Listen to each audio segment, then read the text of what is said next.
Good evening, everybody, and welcome to F1 Tonight. We are here in the iconic Mediterranean Principality of Monaco for the Monaco Grand Prix. And, oh, wonderful. My sound's gone off, but never mind. We'll sort that out. Okay, so here we are. Let's get kicked off with the Drivers' Championship as it stands at this moment in time. But before that, let me introduce Guido, who will be assisting me in the commentary box this evening. Good evening, Guido. Good evening. And how are you today, sir? Yeah, fine. It's a new job and a new time, and let's try this. Let's give it a go, indeed. Let's give it a go. Okay, so Drivers' Championship as it stands at this moment in time. So bear with me 1 second. Why is that not working? Okay. Okay, that's better. Right, so let's get underway with this Drivers' Championship then.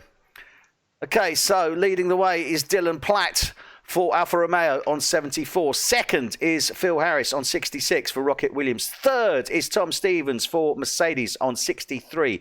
4, Ross Milburn on 52 for Toro Rosso. 5, Sean Gregory for Toro Rosso. 6, Callum White for Mercedes. Then we have Ryan Leah, 7 for Alfa Romeo. Jake Sorrell for Ferrari is 8. 9 is Josh Diggles for Haas. 10 is Adrian Rich for Red Bull. 11, Gary McKenny for McLaren. 12, Tony Foster for Ferrari. 13, Daniel Burt for Haas. 14, Tom Johnson for McLaren. Then we have 15, Thomas Cook, and we'll come on to good old Tom in a minute. 16 is Callum Widdowson for Renault. 17, Jamie Good. Start again. Jamie Good, indeed, for Racing Point.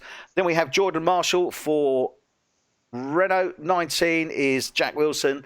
And 20 is Sean Street.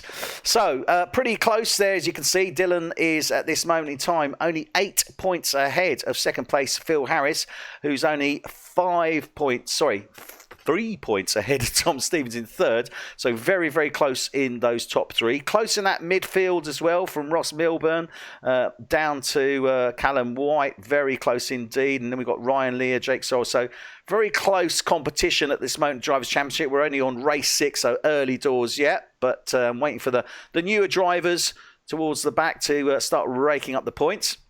Let's go on to the Constructors' Championship now. Leading the way is Mercedes on 108. Second is Alfa Romeo on 103. Third is Toro Rosso on 99. 4 is Rocket Williams on 66. And 5 is Ferrari on 37. 6, McLaren. 7, Haas. 8, Red Bull.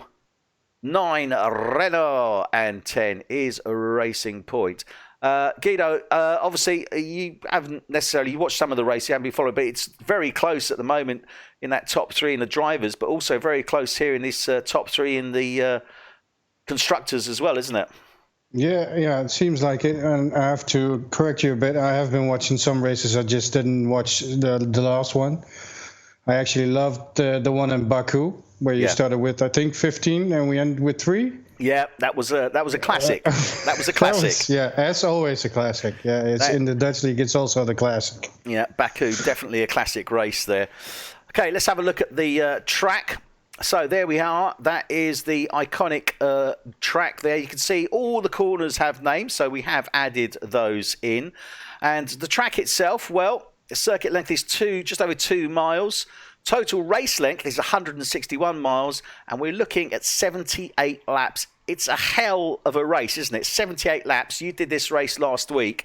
It has got to be the most tiring from a concentration point of view out of all the races in the season, I'd say.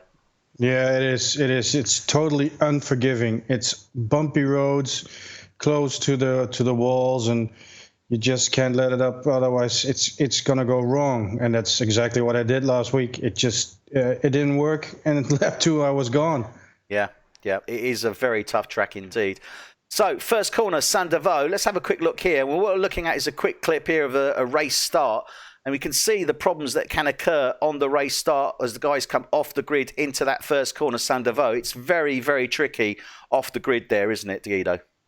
Yeah, obviously with the start, the first sector is going to be everybody's got to pay attention to each other. But the thing is here, you can go wrong with the curb. You can go too short over the curb, and that will cost you penalty points. And it's not going to happen in the first 2 laps, but probably when you have a little bit more distance, and when you take that corner a little bit quicker than you're used to, then you could easily go wrong there. Yeah, and also on that pit exit, you've got to make sure you don't cross that line on the pit exit as you come round Saint-Devoux as well. Very important. So Saint-Devoux first turn, that's the right-hander. Beau Rivage, not much of a turn really. You can take that straight, to be quite honest. Then you come up to turn 3, Masnet. That's the hard braking point as you're coming round Masnet into the right-hander of Casino. Right-hander Casino, you then drop downhill towards Mirabeau Haute. Very tricky right-hander. Down then to turn 6, the Grand Hairpin, and then Mirabeau Basse, the right-hander, which is turn 7. And again, got a little bit of a graphic here. And that's that's the end of Sector 1 into Sector 2. This is actually an interesting little one here, and this is actually Bottas this season coming down and doing a wonderful, well, let's have a look at it. Lovely little slide round the hotel hairpin. A bit of power sliding there from the Mercedes of Bottas this year. That's the ideal way you want to take it, isn't it? Yeah, that will be great, but I don't think it's too good on your tires. But it looks good, you know. It does look good, I got to say. It's good for the movies, Tokyo Drift. Yeah, Tokyo Drift, indeed. And then you come to that hard right, Poitiers, turn 8. That takes you through the tunnel, long down there. You've got to watch the exit as you come down suddenly into the light of Nouveau Chicane, turns 10 and 11. Then come down to turn 12, the right hand. That's when you start to build up speed, isn't it? Out of to back to go through that swimming pool complex. And again, we got turns 13, 14, Louis Chiron. Look at it, we've got a little graphic here. And this is actually, again, Mercedes. And I believe this, well, it is Hamilton. And it was, I believe, the 2019 as he's got the red Kimi helmet on. But you can see the speed that you're carrying through those 2 corners. It is phenomenal, isn't it? Yeah, well, you see on this graphic that it comes loose from the curb, but you also have some clips, I think they were from last year, where they don't hit the curb as much as he did over here, and it looks like it's on rails. This is I think one of the most spectacular clips in the whole race. Yeah, definitely. It's a very spectacular corner from a driver's point of view because you are going there full pace. You then obviously come to the end of Sector 2, start Sector 3 into the turn 15 and 16 swimming pool. Unfortunately, I'm going to have to show you a graphic here of one of your fellow countrymen, Mr. Verstappen, not quite getting that right and going into the barrier there. I know what you want to show there. Oh, yeah. You just have to. Just wanted to say, you started on the wall already. No. Yeah, it's just the way in the qualification, he clipped. The wall, and I think it was Sainz who was really making room for him. But obviously, you will with those speeds, you will scare a bit from the car that is coming around, and then and we can see the result there. Okay, so that's turn 15, 16. Then come down to the firmest turn 17, Rascasse, the hard right, almost hairpin, as you come uphill then to turns 18, 19, Anthony Nogues. The DRS detection zone is out of 16. And then you come obviously to start-finish line with the DRS is out of 19, Anthony Nogues, down towards the end of the pit entrance. I believe the shortest DRS straight on every track and the only DRS on this track. That's the only opportunity I suppose you've got in a line from a racing point of view. There are other opportunities around the track. People make mistakes, but that's the one place really that if you're going to try and make a move, that's where you need to try and make it to keep it clean. Yeah. Well, there are a few other. Well, if you're really excuse my language, but a little bit ballsy, you can do it somewhere else. Yeah. But I wouldn't recommend it. No, I'm inclined to agree with you on that one, Guido. Got to be honest with you. Okay, so let's have a look now and switch across.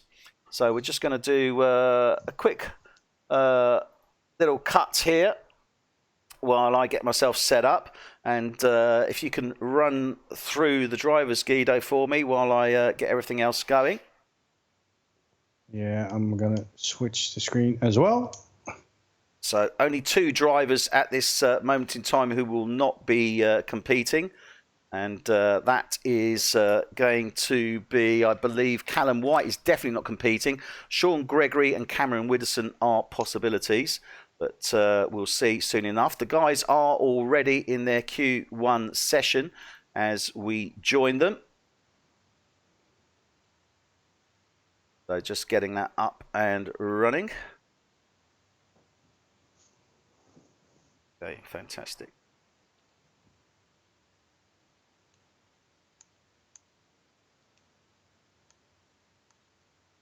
Okay, so let's go across to the guys now then. So we join them in Q1, just under 8 minutes remaining. Tom Stevens setting the fastest time so far, a 1:10.353. Phil Harris second with a 1:10.794. And then we have Dylan Platt with a 1:11.007. Jamie Good with a 1:11.768. Jake Sorrell, 1:11. Sean Street, 1:11 as well. Most of those guys on the soft tyres. But Dylan Platt, a 1:10.707 on a hard set of tyres. No. Well, I would be inclined to comment on that, but I'm looking at my home screen. So could you please get me an invite so I can see what's going on? Yeah, might help. Might help. Bear with me 1 second. So let's quickly go across there so I can get you the invite in.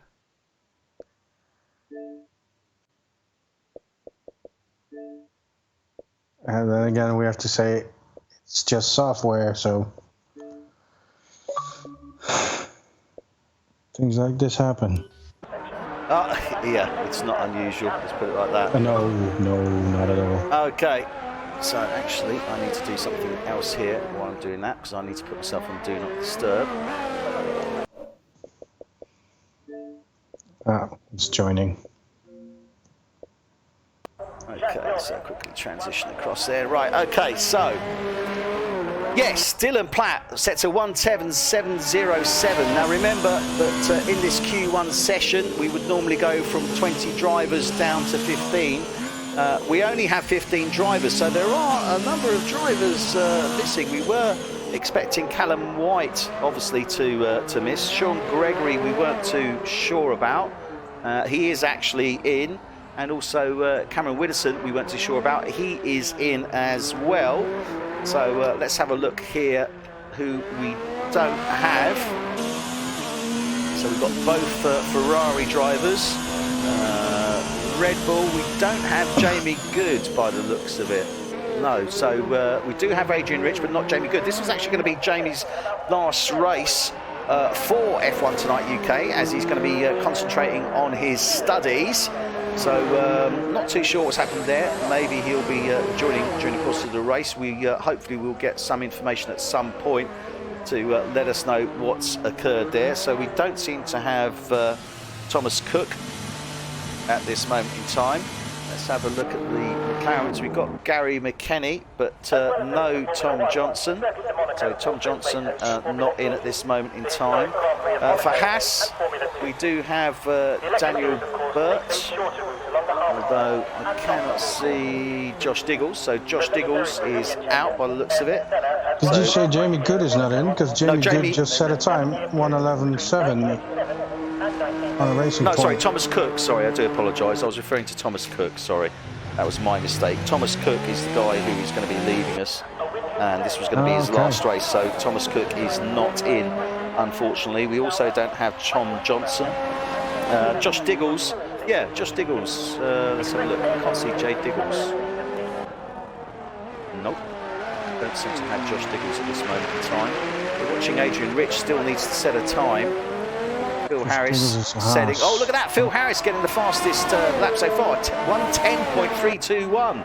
So great job from him. Adrian Rich still to set a time. So let's have a look. Both the Definitely don't want Josh Diggles in. Sean Gregory, Ross Milburn. Yeah. As I say, Dylan Platt set a 1:10.7, fourth time on a hard compound. So, don't have Jordan Marshall. We do, however, have Cameron Widdowson in the Renault. We have Phil Harris, obviously, and we have his teammate, Jack Wilson. And, do we have the Racing Point? Yes, we've got Jamie Good in the Racing Point. And Sean Street. So drivers missing are Thomas Cook for Red Bull, Tom Johnson for McLaren, Josh Diggles for Haas, Jordan Marshall for Renault, and Callum White for Ferrari. So those are the 5 drivers we don't have with us this evening. All 15 drivers in this queue will go through to the Q2. As I say, normally we would have 20 drivers, and then from those 20 we go down to 15. So 5 would be removed from the queue. Those would be the 5 slowest. That's a win. Yeah, looks like it. So he still hasn't set a time. He's only got 2 minutes remaining. Not critical, because he should get through anyway, obviously, as we don't have the 110% rule in operation. Just on board now with Sean Gregory, who set the fastest lap, a 10.32, but a 10.321, not the fastest lap, because he's actually gone equal. That is phenomenal. Equal with Phil Harris. That's amazing, isn't it? That must have been a glitch. I've never seen that before at the same time. I have seen it on another race where 2 drivers have got exactly the same qualifying time. In fact, if I remember right, I think they were actually the same team. I think it was McLaren. I think that was actually you and Baz. Did we? Yeah. Yeah, you did actually set exactly the same time in qualification. I can't remember exactly which race it was. For those of you that may not be aware, Guido actually races with our F1 Tonight Netherlands League and his teammate to Baz Den Brand, and they are the McLaren team. Yes. So the Orange Stars. The Orange Stars with the blue butt. Yeah, that's the one. It's called like that. So, yellow flag in sector 3. Not too sure what that is. Hopefully it's not Adrian. Adrian's just coming down now. So round the hairpin. Nicely done round the hairpin there. Going down into Poitiers tunnel now. He's on his outlap. Well, he is on his outlap. He's got a minute remaining. What was that? Well, I think he's trying to get to the start-finish line as quickly as he can to set a lap. He's okay. He doesn't have to push through. We will stay on board with him, obviously.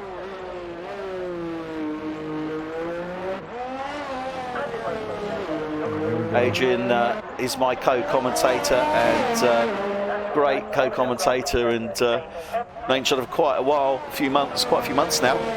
Yeah. And yeah, he's a very keen racer himself, obviously, as you can see here. So he'll be joining me in the commentary box on Thursday. Oh, not what you wanted to do, Adrian, and that was out of casino. That was that hurt. That hurt. That definitely hurt. It's Q1, 15 drivers. Everybody goes through except for Adrian. Well, I'm sure he's going to be a little bit disappointed with that one. But anyway, there we have it. Sean Gregory does the fastest lap with a 1:10.321, and that's a great one. So yeah, it is. And second place, Phil Harris. I'm wondering if Dylan Platt is setting this time on a hard compound, so the hard compound is going to go away because you use that in the first queue. And what he's, geez, I can't even talk like that. What he's going to do with a set of red with the soft tires on? Well, it's going to be interesting to see, very interesting indeed, because Dylan Platt, I've got to say, I think set a phenomenal time there considering.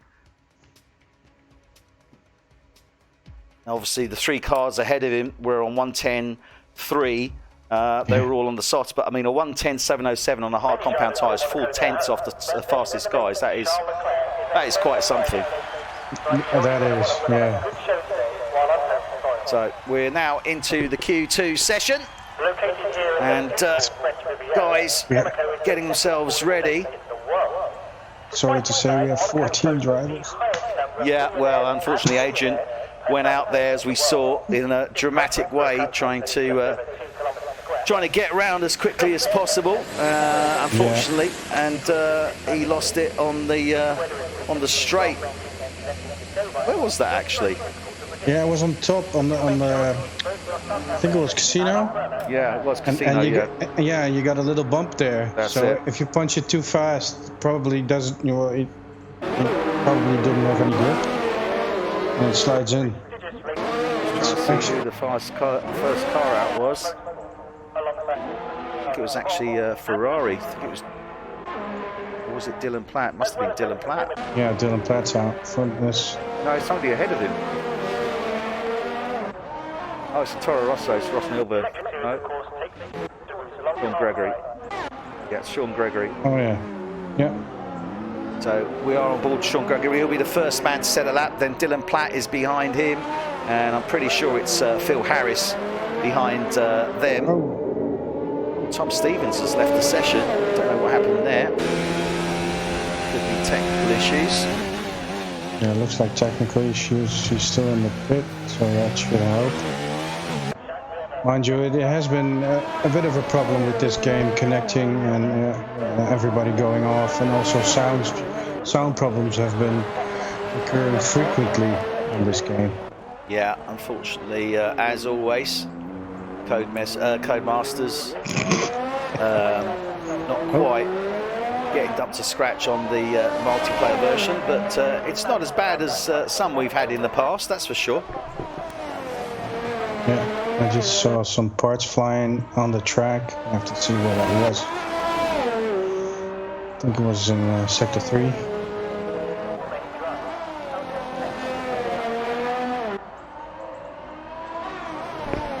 Yep, and waiting for the guys to start. So Ross is on his fast lap now. Let's actually get on board with him. He comes out of Podium down towards the tunnel.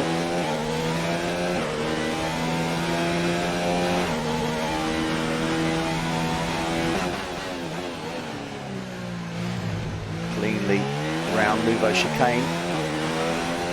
Down into back. Louis Chiron. And then swimming pool.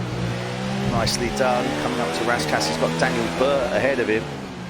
Easily round him, good move there.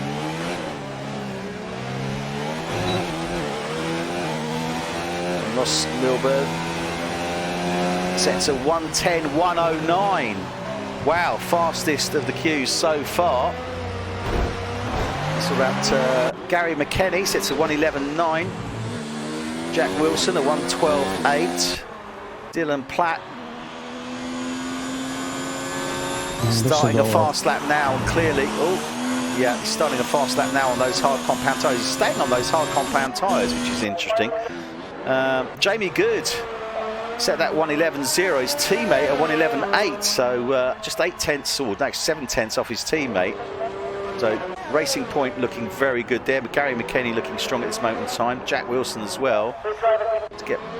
Oh, Dylan just hit the wall. Yeah, Dylan just clipped the wall round the hotel hairpin there.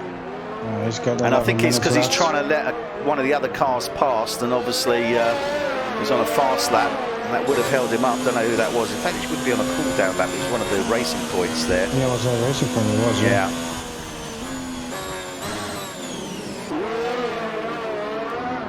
Don't think Jake is going to be doing anything too spectacular on this one. Let's have a look at Jake Sorrell. He's getting ready for an outlap, and he's just trying to create a bit of space there, letting Dylan Platt past.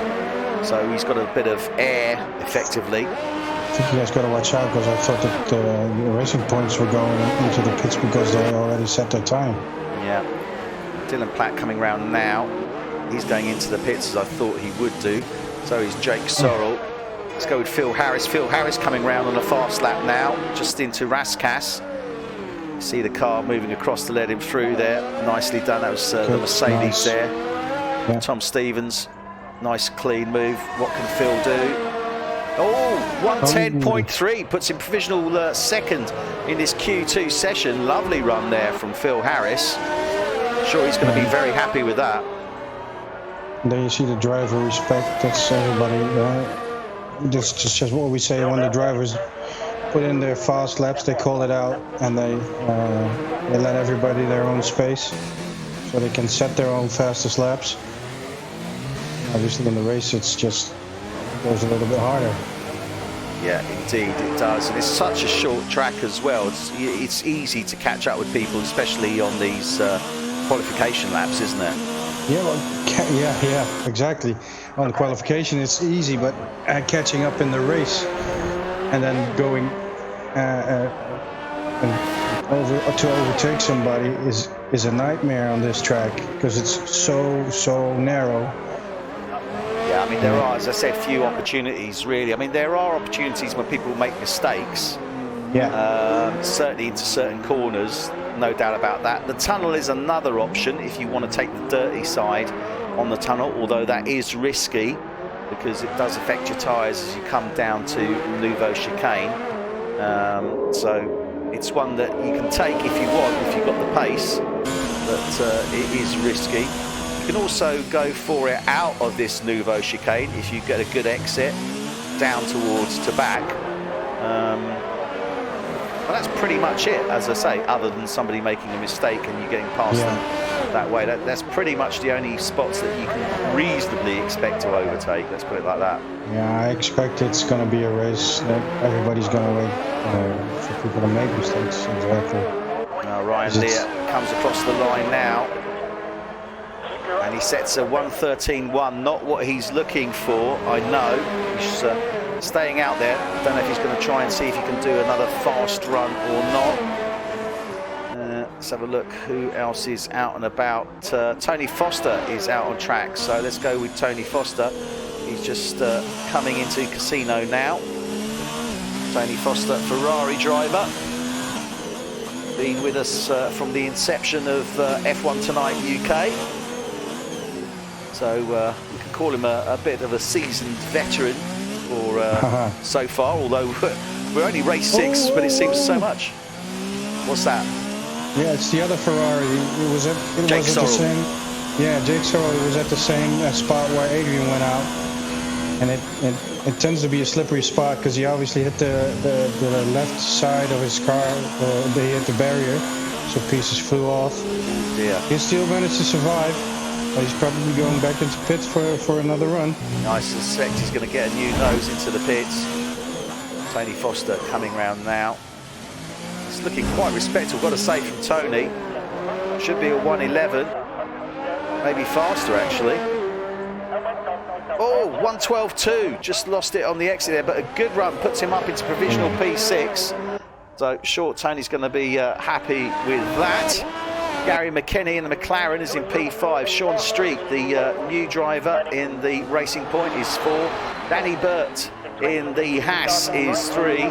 Phil Harris in the Williams is 2. And Sean Gregory in that Toro Rosso is leading the way at the moment. Phil Harris has been doing some fantastic racing over the past few races and has really come up through the leaderboard. He's done a great job, I've got to say.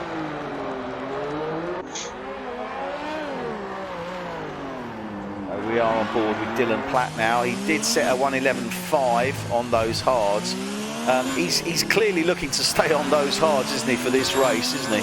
No two ways about it. I wonder what the thing is with that. He's probably going to save tires for the race, and he knows he's got the speed in qualification.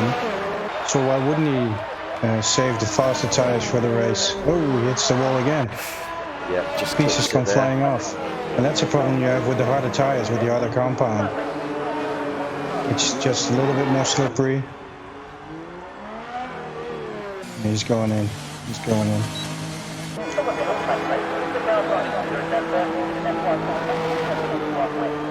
But he's still on 4th place, so... Yeah, he's certainly got nothing to complain about, that's for sure.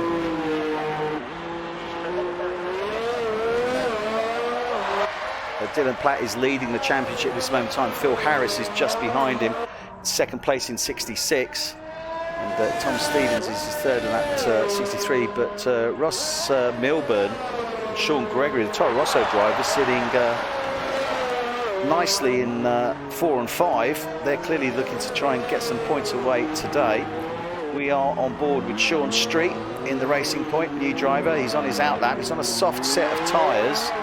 And Dylan Platt has opted to go onto the medium. Yeah, driver coming past there on a fast lap. As I think that was Tony Foster moved aside there for Sean Street.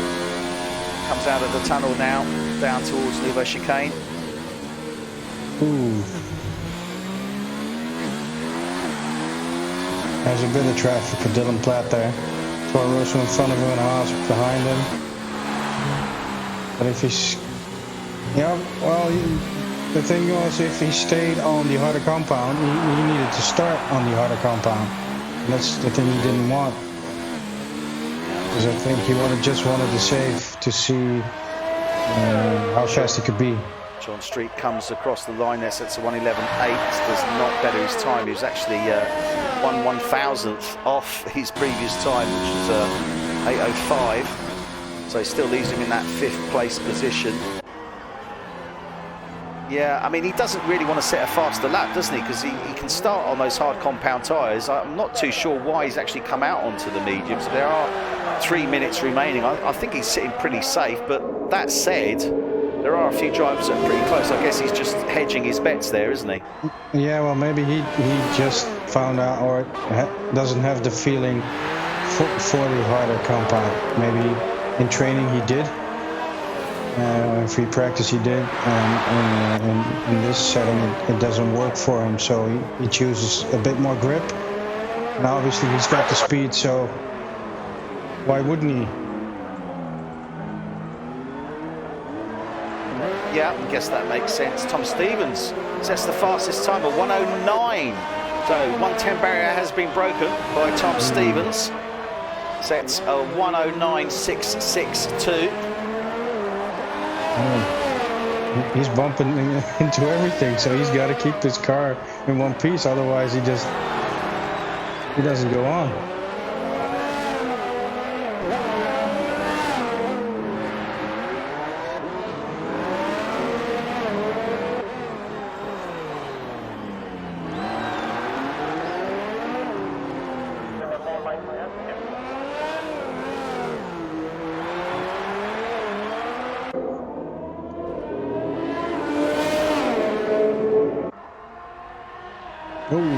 I'm looking at the house bumped into the wall. Lost some parts.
Yeah.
Yeah, well, he's not giving up, but he's wrecked his car in the previous lap.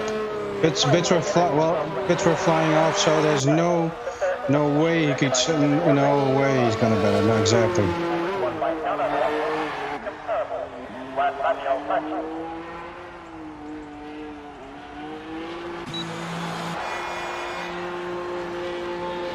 As well as Formula 1, the Circuit of Monaco also plays host to Formula 2, the historic Grand Prix of Monaco, and Formula 2. The electric series, of course, takes a shorter route along the harbour side and not the forecourt using this. Charles Leclerc is only...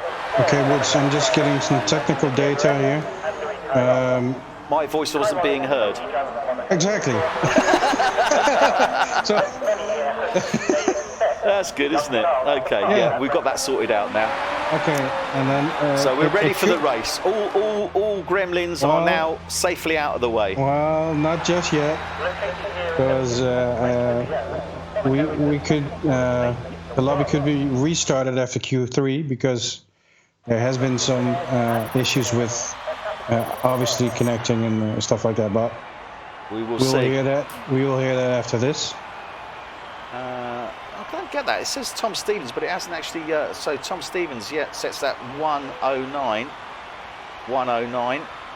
Then we have 110.344 from Phil Harris. Sean Gregory in between with a 110.109.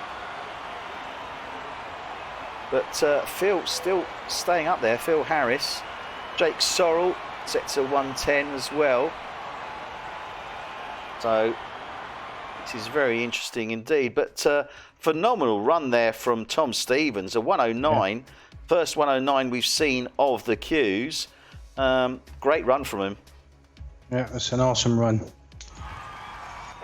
So we're now into the Q3 session. We've got 9 drivers. Don't ask me why. I think one clearly had issues connecting there, but we'll get that sorted out. So we've got Ross Milburn, Dylan Platt, Jake Sorrell, Phil Harris, Danny Burt, Tom Stevens, Gary McKenny, Sean Street and Sean Gregory. Yeah, you have to forgive me if I don't get the names right. That's okay, I'll let you off. It's your first time. Thank you, thank you. And it looks like actually the first car out is Sean Street in the racing point. So Sean Street, first man out on track. This is the fight for grid positions here for the top 10, and race start is so important. Race position or start position, so important here, isn't it, in Monaco? It is, because you can even damage the car, and you have to just control your pace, and people won't get past, won't overtake you, and you can use that to your tactical advantage, but obviously from a sportive advantage it's maybe not that good a choice. But well, I mean, the classic one for that, and I made reference to it on Thursday when we were doing the Netherlands League here at Monaco, is that fantastic run obviously that Danny Ricciardo did in the Red Bull in 2018, where he took the win. He had an injured car, but he stayed ahead purely by the virtue of the track and the fact that he could actually not easily, but he could defend his position from the faster cars behind him. So that is the nature of this Monaco track. So if you know it and you know it well, you can actually hold your position very securely. So Sean Street now coming around to do his fast lap. Let's get on board with him actually for this fast lap. So he comes through Beau Rivage, round Massenet now. That's where you've got to wind it up. Turn hard right into Casino. Down now towards Mirabeau Haute. Follow it round down to the Fairmont hairpin, or the Hotel hairpin. Mirabeau Basse, the right-hander there. Then into Poitiers, right-hander again. Into the tunnel, turn 9. Watch it on the exit. So you come downhill towards Nouveau Chicane, 10, 11. Oh, a bit wide, close there, a bit wide. Round 12 to back. Into 13, Louis Chiron. 15-16 swimming pool. Now up to 17. Raskas.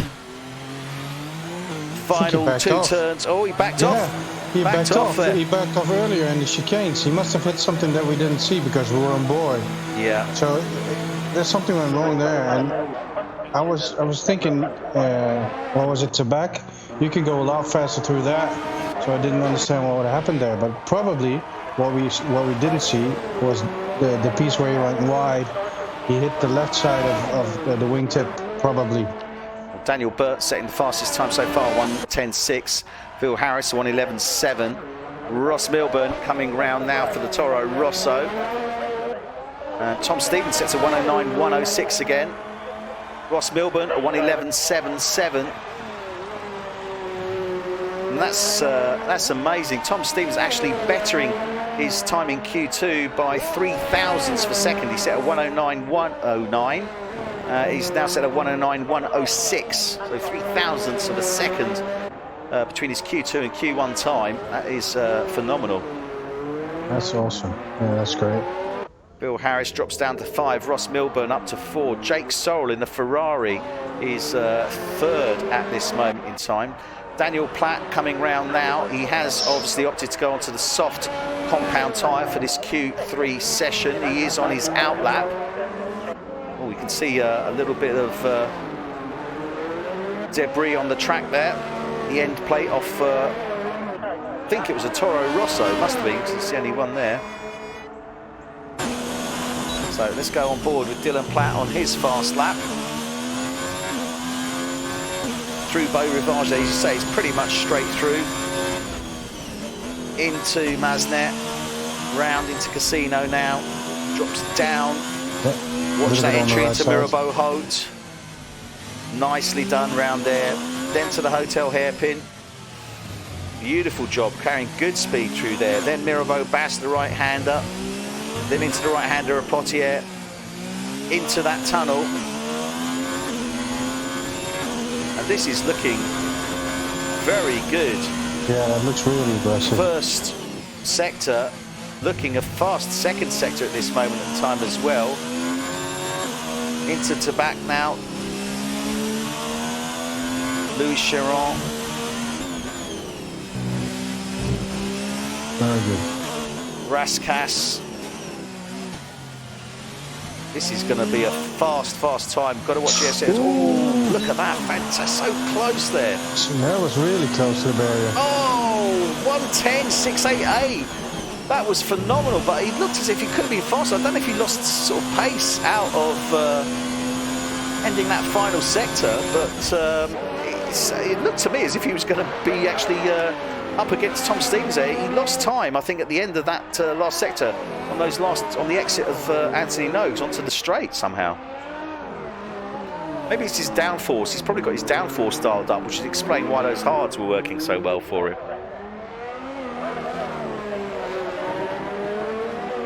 So Dylan Platt stays in P6 at this moment in time. Gary McKenny is on his outlap because he hasn't set a time, Dylan, obviously, as yet. I don't know if he's going for it again. Don't think so. No, he's going to be coming into the pits. Gary McKenny starting his fast lap now. Let's go on board with Gary for that fast lap. And it just gives you such an idea of the speed that these guys are travelling at and the level of concentration to be hitting their braking points and turning points. So, and this is a track where it's critical, isn't it? You've got to be hitting those braking points, turning points every single lap for 78 laps. It is relentless, this track. Yeah, this will get your t-shirt soaked after this race. Yeah, it's an absolute nightmare, but it's, you know, the thing is, you want to drive this without penalties. Yeah. And there's only one guy on Thursday who drove this without penalties. That was Marcel Journing. He did. Yeah. And that's always. I think all season he has been flawless with penalties. He has penalties given by the game. Yeah, indeed. No, he has been. He's done a great job, and this is looking good for Gary McKenny here. It's a 1:11.2. So it puts him in provisional P7 at this moment in time. Phil Harris, 1:11.7. That's a bit disappointing for Phil. Still got just under 4 minutes remaining though. Sean Gregory still to set a time. He's actually coming round now, I believe. Dylan Platt did better that time. He set a 1:09.734. So that put him up into provisional P2 alongside Tom Stevens on that start, and Sean Gregory into the pits. Clearly not happy with that. We've got Ross Milburn, Jake Sorrell out on outlaps. Just see where Danny Burt is. Danny Burt just coming through the tunnel, so it'll be Ross Milburn, Jake Sorrell, Danny Burt. So we'll stick with these guys. Ross Milburn coming round now. Start his fast lap. That's Ross Milburn in the Toro Rosso. He's currently sitting 4 in the championship. So important for him to try and get up there. He is currently in the 3rd row, P6. Wants to try and better that. Actually, he's just been beaten. So he's actually moved up to P7, so even more critical for him. So he's now in row 4. Needs to try and move up. Riding the curb very hard there around the hotel hairpin, right up on that curb, free into the tunnel now. What is Ross Milburn going to be able to do here?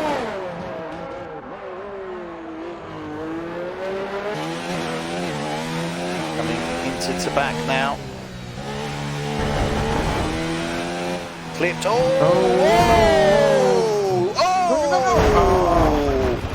Now that is a major problem, because he's got Jake Sorrell coming in behind him. Yeah. That's ruined Jake Sorrell's lap. He's got to come out. It's also going to play havoc with Gary McKenny's lap as well. Let's just check if you... Oh, he's still there. Yeah, Gary McKenny's so Gary McKenny's lap is being ruined by that as well. So 2 drivers affected by that. We have a yellow flag in sector 3. Racing points coming. I hope he sees him. Maybe the car's gone already. Yeah, I think the car's... Yeah, it has been cleared, so Sean Street is clear. But he's on his out lap, so Sean Street currently on his out lap. That's hasn't affected him, but Jake Sorrell and Gary McKenny there, that hit their fast laps hard, didn't it? Yeah. You see what happens when you just flip it a little bit. It's like a pinball game. Yeah, and especially through those last set of corners, because he lost it as he was coming into or out of turn 14 from Louis Chiron, then hit the barriers through the swimming pool as well, and then that was it. There was nowhere he could go, straight into the side. So tragic there.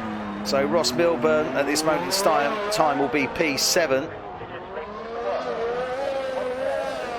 Sean Street coming round now. Phil Harris is on his out lap.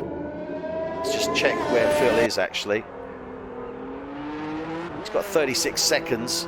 He needs to get a move on if he's going to get a lap in.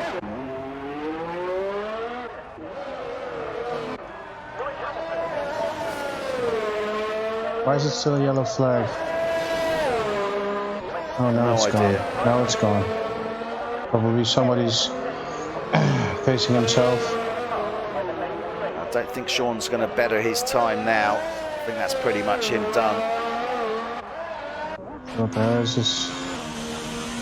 Phil Harris is on his fast lap now. Yeah.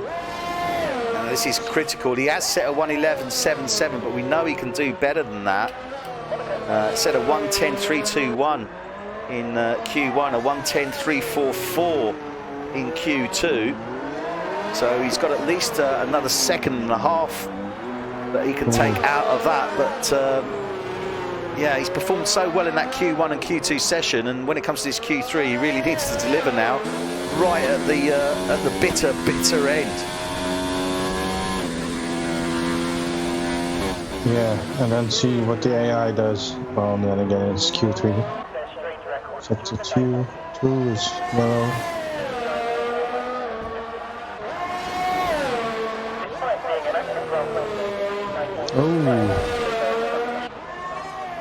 He's lost their plate. He's he's lost an end plate there. He lost it. He lost the end plate, and he's knocked it as he's coming to. And that is a disaster for Phil Harris, because that is not where he wanted to be.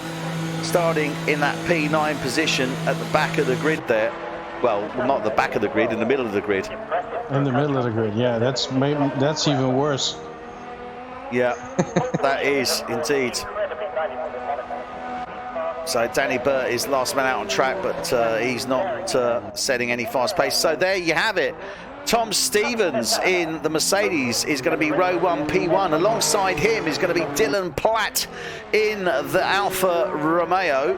Is he? No, he's already gone through there. So it will be row 1 P2. Row 2 P3, Sean Gregory in the Toro Rosso. Alongside him, the new driver, Sean Street in the Racing Point. In row 3, P5, Danny Burt in the Haas. Alongside him will be Gary McKenny in the McLaren.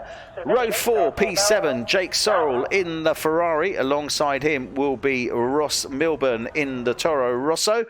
And then in row 5, P9, will be Phil Harris. That is the last place he wanted to be, I think. Yeah. I mean, that was incredible, because, as I said, I can't understand, he set a 110, 321 in Q1. He set a 110, 344 in Q2, and then sets a 111.70. It just didn't come together for him. It just does that, It's a concentration game. And that's the weird thing, talking about myself when I start queues. The first one I could be in 1, 2, or 3. Well, not being 1, but in the other queues I could be 8th or 9th or 10th or even out of the queues. Yeah, well, I've got to say, your qualifications this year have been really fast. And you're right, on your early qualifications, you've been setting some great pace. But then as the queues go on, it just seems to fall off. Yeah, and I have no idea what comes into play there, but yeah, it's one of those things, I guess. I see everybody's migrating, and there's people jumping out, so we're going to restart the session, and everybody's going to be set into the grid spots that they obviously deserve. Yeah, indeed, we are going to be migrating across, it looks like, at this moment in time. So I'm just going to stay on the screen here. Just want to discuss, obviously, that grid. Tom Stevens, we know, phenomenally fast driver.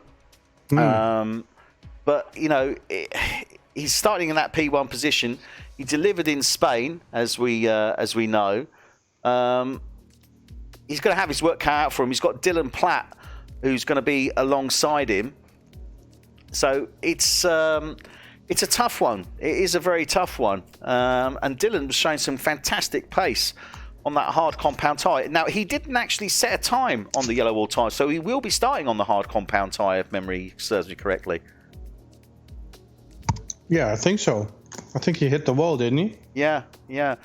So I'm pretty sure he's going to be starting on that. We're just waiting for the guys to form up the new lobby. Unfortunately, the lobby did indeed crash at the end of Q3. Seems to be a bit of a standing glitch at this moment in time, although it was allegedly sorted out in the last update from Codemasters. So we'll see what happens with regards to that. But, we had a 5-place grid penalty for Tom Stevens for an incident that occurred with him and Ross Milburn. But this happened when both drivers were controlled by AI. So they are probably going to be in the grid spots that they finished on the queues, and that penalty will not be taken onto the grid because it has been an AI situation. Oh, okay. That's fair enough.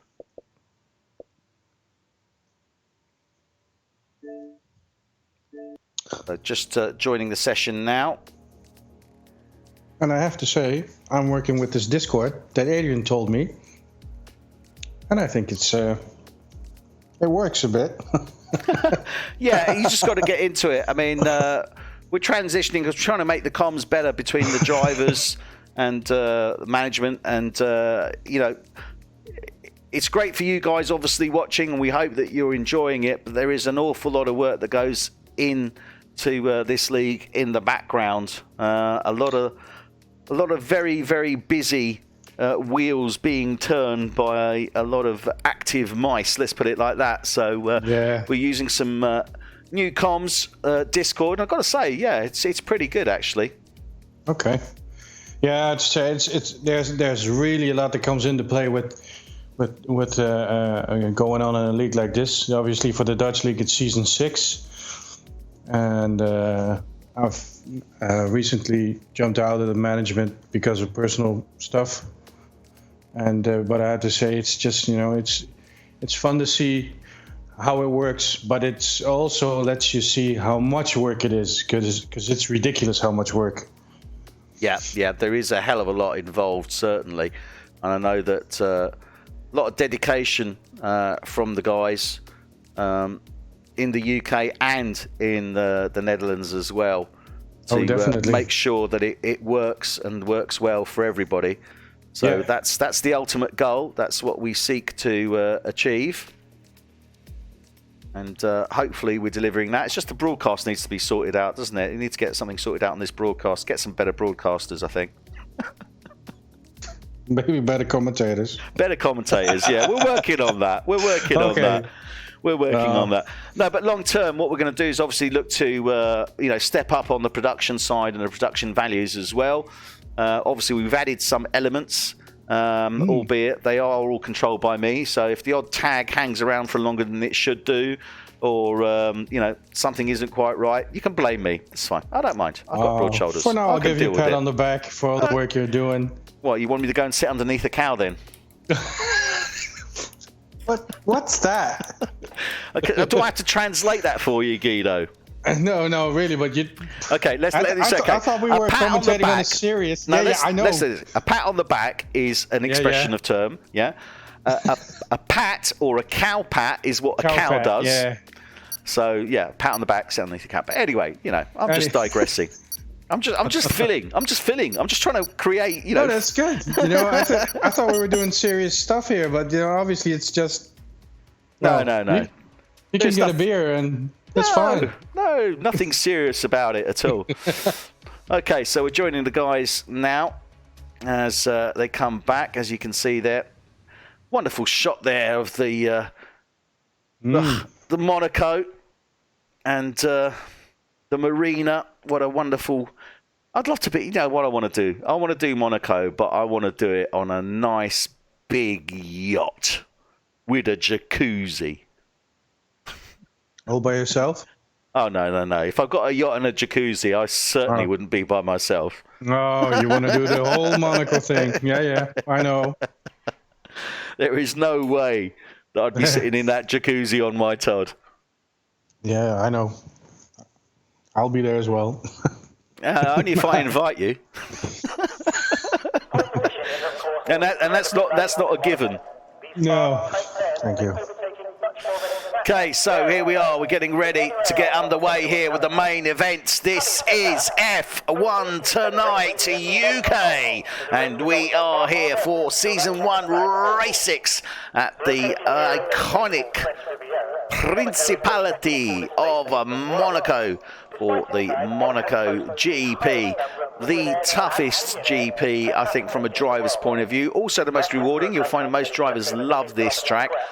But as I say, it is 78 laps. I mean, we talk about other street tracks like Baku, complex tracks certainly, but you've got time to not relax, but on those long straights out of Sector 3 here, there is no time to relax. There is no time to, let your concentration lapse, because if you let your concentration, it's just. If you look, there is no straight. Even the straight is with a bend. Yeah, even the straight isn't straight. No, Baku is a whole different ballgame, because it's just as you said. The long straight is a really, really, really long straight, and obviously you take a lot of speed with you. Oh, what's this? Oh, it's the formation lap. Don't panic. Yeah. No, I just jump in there. It goes from a picture and just that's the rookie side of me. I haven't seen this before. Well, there you go. Well, you're seeing it now. So now you can blame me. I can blame you. That's it. Thank you. So Tom Stevens leading the way, he'll be in P1. Alongside him will be Dylan Platt in the Alfa Romeo. Then row 3, we have P3, we have Sean Gregory in the Toro Rosso. Alongside him will be the new driver, and that's Sean Street in the Racing Point. Then we have Danny Burt in the Haas, and he's in P5. P6 is Gary McKenny in the McLaren. Then we have P7, Jake Soul in the Ferrari. P8 is going to be Phil Harris, and he's definitely out of place there, Phil Harris, but we'll see how that pans out. Then we have Ross Milburn, and he's going to be in that P9 position. And P10 we have Jamie Good in the second Racing Point.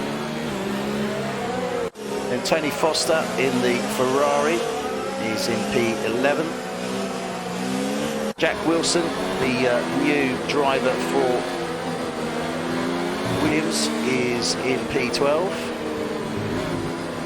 Then we have Ryan Lear, again out of place there, Ryan, in that P13 position. Then 14 we have Cameron Widdowson in the Renault. 15 is going to be Adrian Rich. And then we have Jordan Marshall in the second Renault. So Jordan did actually join us in the end, so he's at the back of the grid. Okay, let's get ready now for the start of this race. The cars are lined up, the lights are coming on, and we are off for the start of this F1 Tonight Monaco Grand Prix. As they come up into that first turn, everyone through okay. Tom Stevens stays ahead, Dylan Platt, Sean Gregory's third. Oh, a little bit of argy-bargy with the Ferraris there at the back. And that's Jake Sorrell and Tony Foster coming through. Everyone looking okay at this moment in time. Ryan Lear has gone out.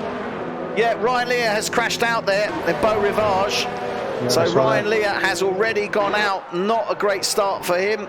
Not a great qualifying, and out straight away before he even got into turn 2. So Tom Stevens is leading the way. Dylan Platt is in close behind him. Then we've got Sean Gregory in the Toro Rosso. Sean Street in the Racing Point, under pressure there from Gary McKenny in that McLaren. Then we've got Phil Harris, has already jumped up 2 to 6.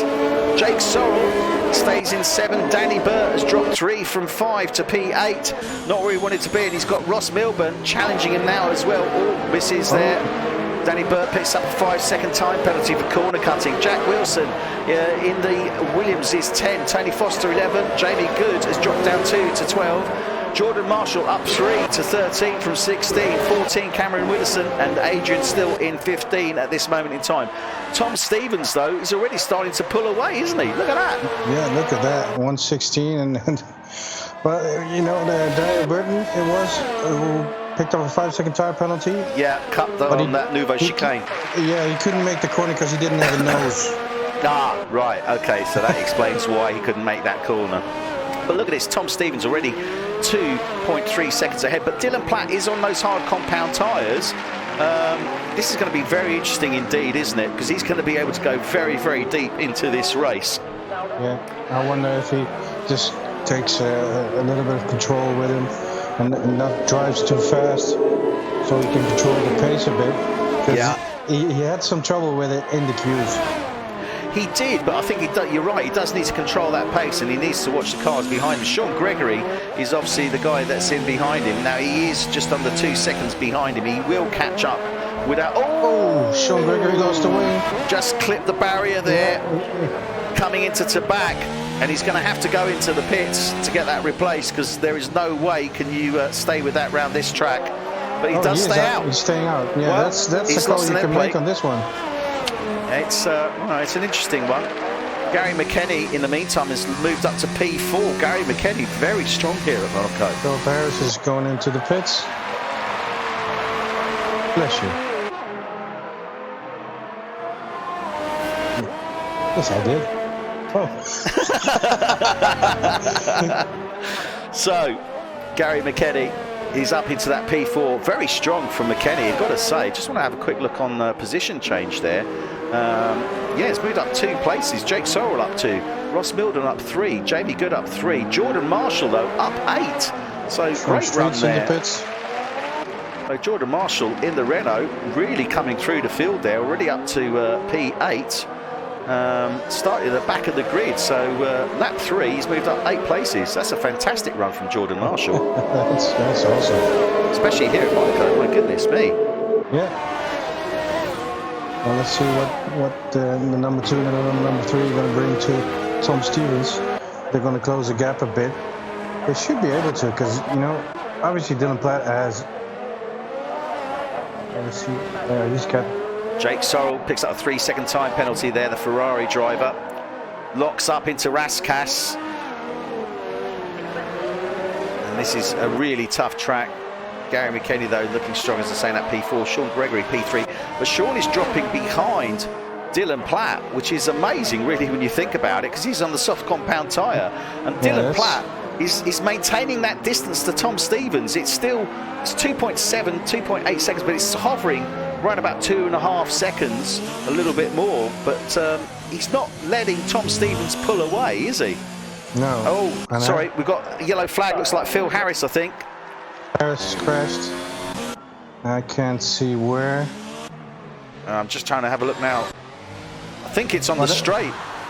Yeah, I thought he was in the pits before, so maybe no, it's on the straight. Exit. It was on the straight. Can't see any debris there unless he crashed in the pits. But Phil Harris has DNF'd. Well, I'm not too sure where that happened. I think that must have been on the straight.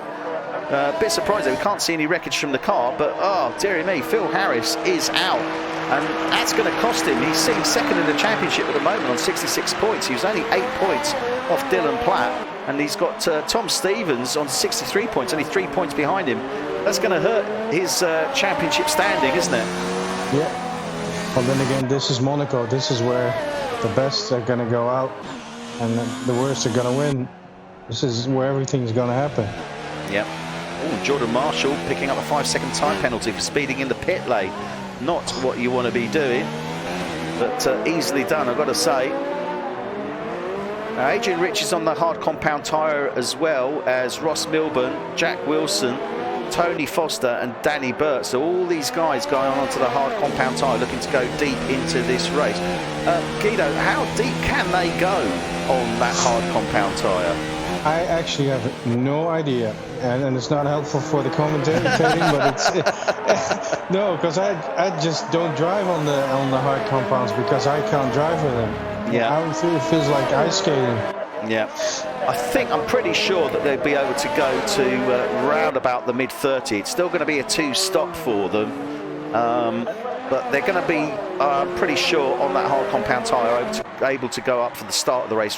Probably mid-30s, so thereabouts. I have to say I wouldn't gamble on the hard tires because you know everything's going to happen in this race, and the slightest thing, the slightest touch makes you lose your wing, and then you have to pit again. So I think it would be better to have more softer compound tires than to use the hard one. Well, we're on board with Jake Sorrell in the Ferrari, currently P8. Looking to challenge Jack Wilson in the Williams, who's in P7, just ahead of him. Oh, and Jack making a mistake out of Raskas there. Jake trying to get past him. Sorry, Jack and Jake. Yeah. And Jack just moves across, lets Jake through. So Jake Sorrell moves up into that P7 position. So ably assisted there by Jack Wilson. I've got to say that's fair from Jack Wilson. Obviously he knew that Jake was faster than him, and rather than get into a fight situation, and this is the thing, just a lot of these guys are not used to this track, let alone on a 100% race. So they're very much feeling their way around this moment in time, although if they finish, and I say if, not in a nasty way, but knowing the track, they can get themselves a nice merit badge, which is, I've survived Monaco. Oh yeah, you could get a medal for that. Maybe you could switch over to P11, P10. Yeah, Jordan Marshall. Yeah. That's Jordan Marshall in the Renault there. Got a fantastic start in this race. Went from 16 up to 8. He's dropped back a little bit since, but he has gone on to a fresh set of medium tyres. So he was on the softs, came into the pits. He's now in that P11 place and challenging Danny Burr in the Haas at this moment in time, who's just ahead of him. Danny, very competent around this track, knows this track well. He's going to be a tough man to get past, I think. Jack Wilson just collected a 3-second time penalty for multiple warnings. So we are on board with the Renault of Jordan Marshall. And, he's looking to try and get past that Tom Stevens Haas. DNF'd. Tom Stevens DNF'd. Oh my goodness me. We have to come on to this. Oh, he's Where on the is middle of the track. No, that's No, not Tom Stevens. no. Tom Stevens looks like it's in queue in third sector, I think. Ross Milburn is on the middle of the track. He's also... We're on board with Adrian Rich. I'm trying to see where this is. He's the next man that comes up to them. Must be on the straight. No, he's gone past them. Yeah. Jake Searle coming round now. Wow. Oh, that's Monaco Yeah, for you. he's gone out, and I'll tell you where he went out. Tom Stevens, his car isn't on the track any longer, but he actually went out on that on the exit of turn 15, the swimming pool, exactly where we saw that little clip earlier on the map with Verstappen. It's exactly the same place, so that's where he went out, and that's it. Tom Stevens is out now. Phil Harris is going to be a big old sigh of relief there, I think. Jack Wilson also retired. Yeah, Jack Wilson has DNF'd as well. For some unknown reason, he was on intermediate tyres. That doesn't make any sense. Oh. No, that doesn't work.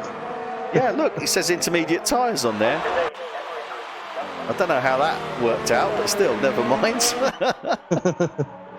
So, we've already had race leader go out. We've already had one of the major challengers go out. So, at this moment in time, we're on lap 9 of 78. And we already have 5 drivers DNF. That's Tom Stevens for Mercedes, Jack Wilson for Williams, Ross Milburn for Toro Rosso, Phil Harris for Williams, and Ryan Leah for Alfa Romeo. But this is looking good for Dylan Platt, isn't it? Let's be honest. All he's got to do is not crash. He's got some free air now. He's got free air, so he can go wherever he wants. Yeah. Nobody in front of him. Just take control of the pace. And don't crash. Short and crash, yeah. Don't crash. Don't crash. Don't crash. I thought you said Not crash. Don't crash. All right. Yeah, I mean, this is Monaco, basically, at the end of the day. Gary McKenny, though, looking, as I said, he was looking strong earlier, but he's closing up on Sean Gregory. I'm looking at that time. That could be a fight. Yeah, he's definitely closing in.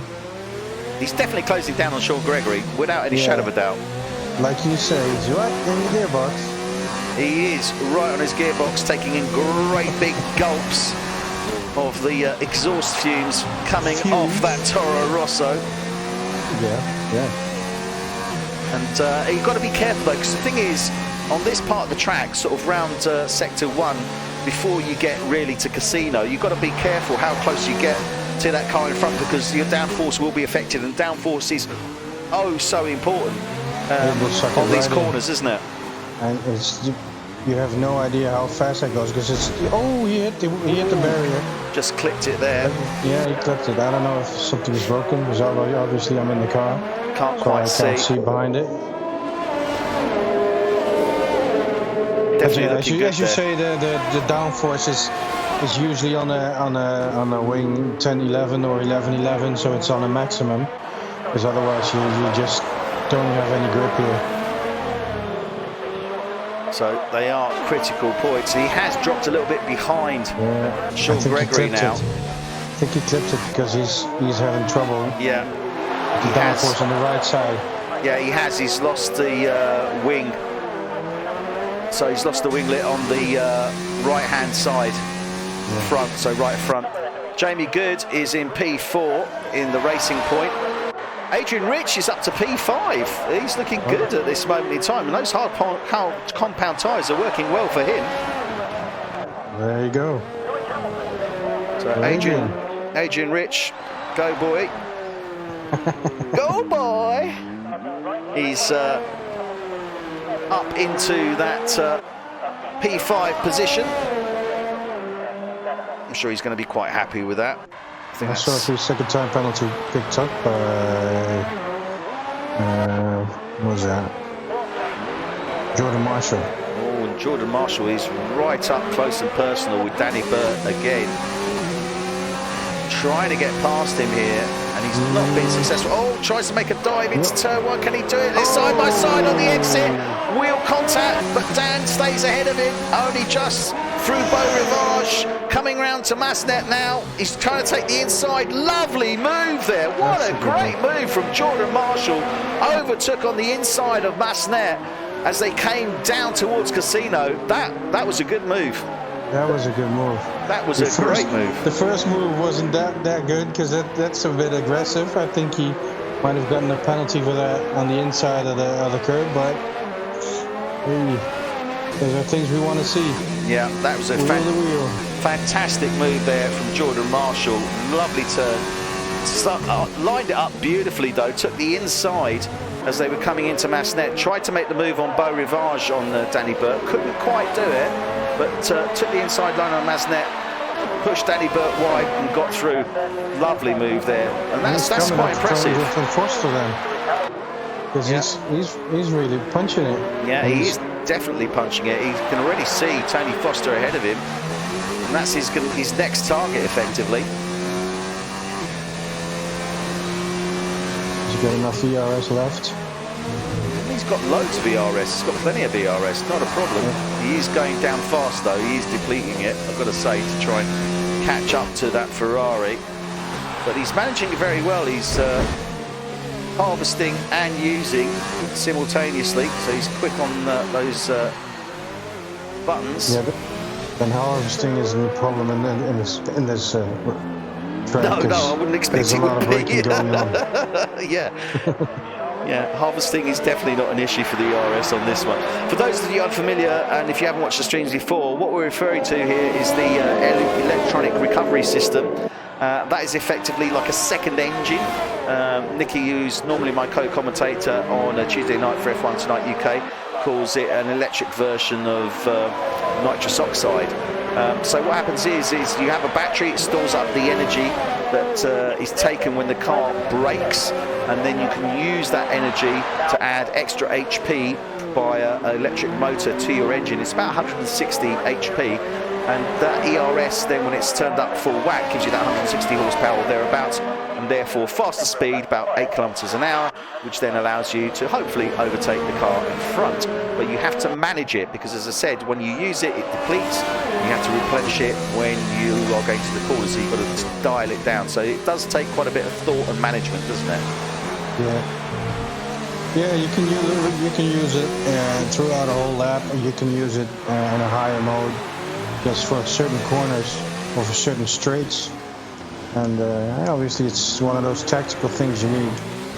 Jordan Marshall definitely laying down a lot of pressure here on Tony Foster in that Ferrari as they were coming through Mirabeau and the hotel hairpin out of Mirabeau down the tunnel. He's really applying the pressure to that Ferrari ahead of him now, isn't he? Yeah.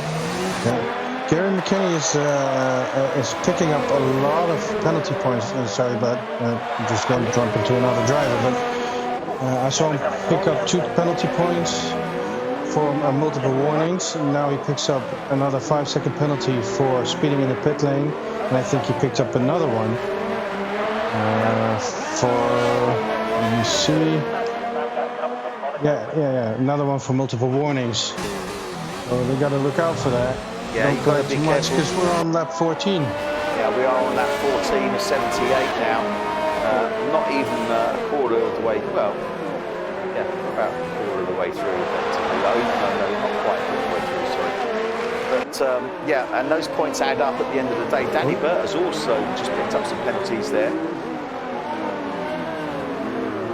But we're still on board with Jordan Marshall trying to close down to get past that Ferrari, because he has closed down Tony Foster, but where does he make the move? I mean, he's got at this moment in time, he's 5/10 off the back of Tony Foster.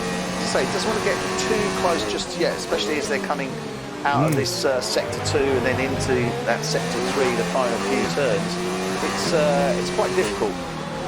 Another 3-second time penalty for Jordan Marshall now. Oh, and Tony lost it there. Tony Foster lost it. It's given Jordan Marshall the opportunity to get past him.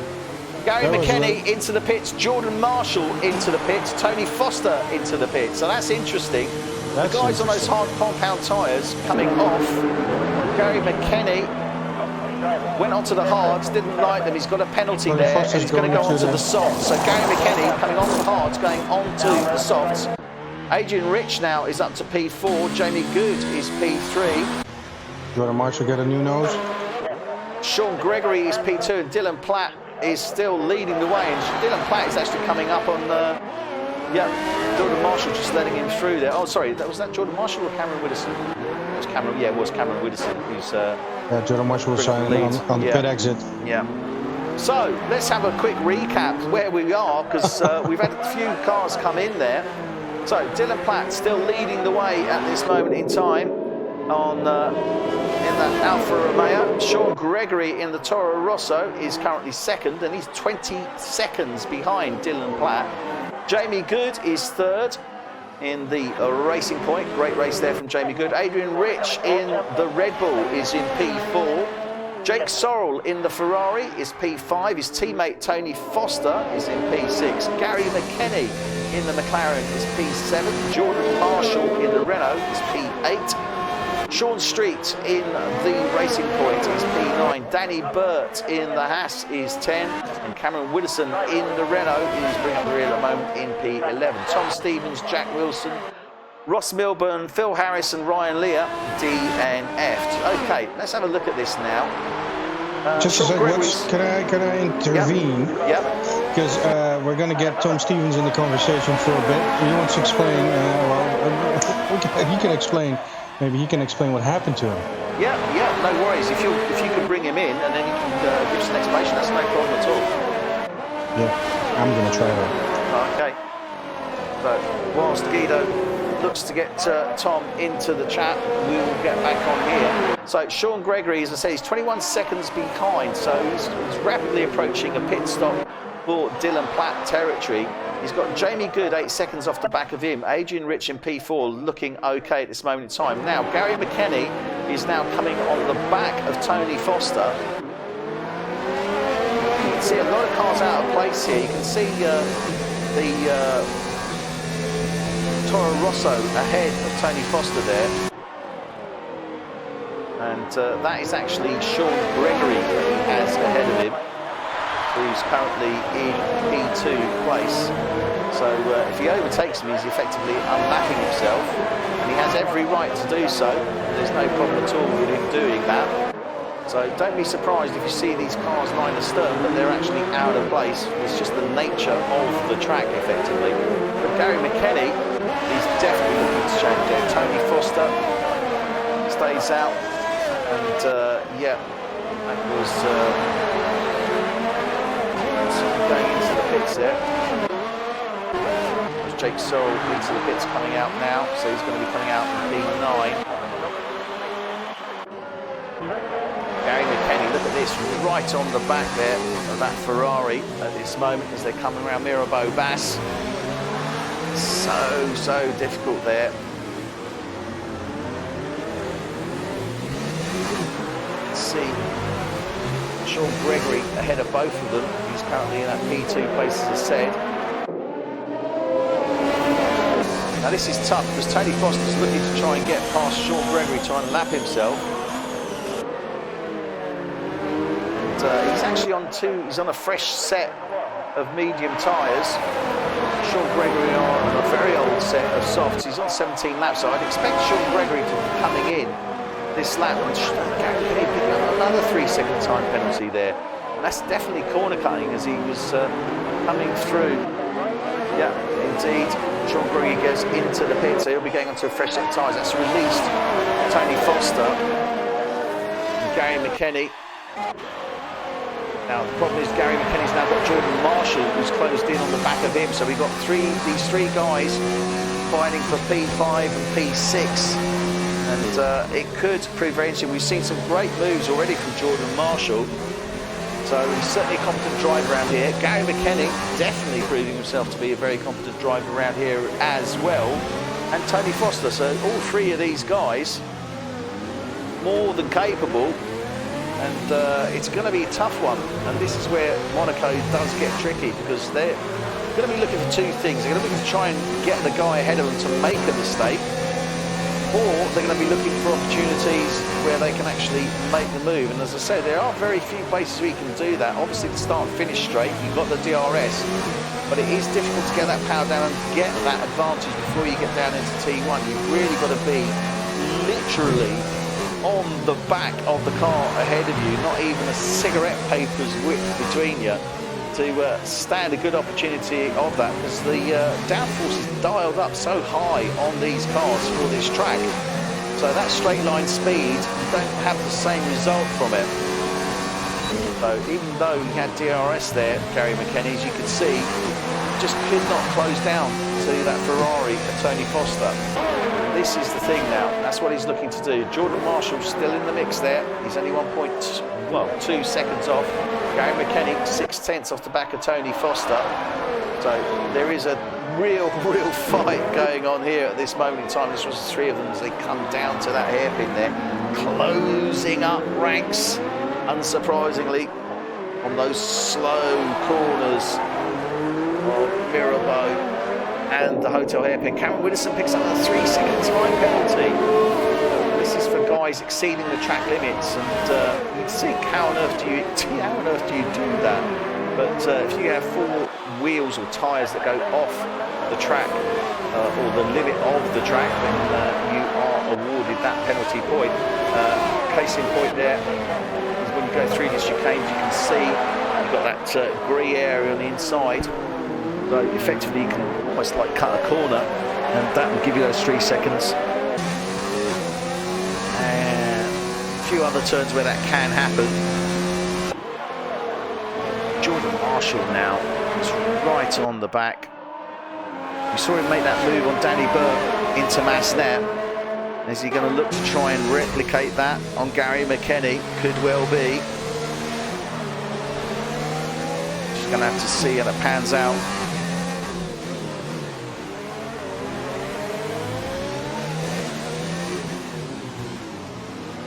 So Guido will be with us shortly. He's looking to get Tom Stevens in. Hopefully gives a run through what happened to him. But this is very close here at this moment in time.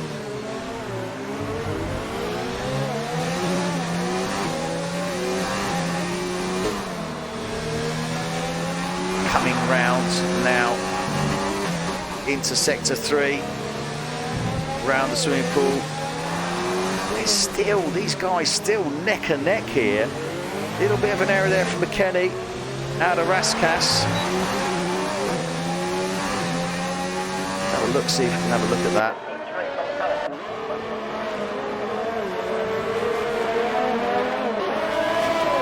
Yeah. Trying to see if there's any damage. Can't see any damage on the Renault. Trying to see if there's any damage. And Jake Sorrell picks up a 5-second time penalty for corner cutting. That's a major one there. Can't see any damage on the McLaren. I need a pen and a pencil to write down the DNF. Yeah, that's Sean Street. There's a lot of penalties flying everywhere. Ooh, Jake Sorrell there. Very twitchy. Oh, he's making... Oh, it's a blue flag situation, I guess. I don't know. Danny Burt's coming up on it. I can't see where Sean went out. He hasn't come across him yet. Let's see if we can see it on here. Does he have trouble with his... Does he miss his wing? don't know. I'm waiting for Danny to see. Oh, blue. Oh, Blue flags for Danny Burt there. Yeah. Yeah, they got past it. It would look like, I think that was Masnet where Sean Street went out. So by the looks of it, Masnet, Sean Street has gone out. And that's turn 3, 4. So Sean Street, the next victim effectively.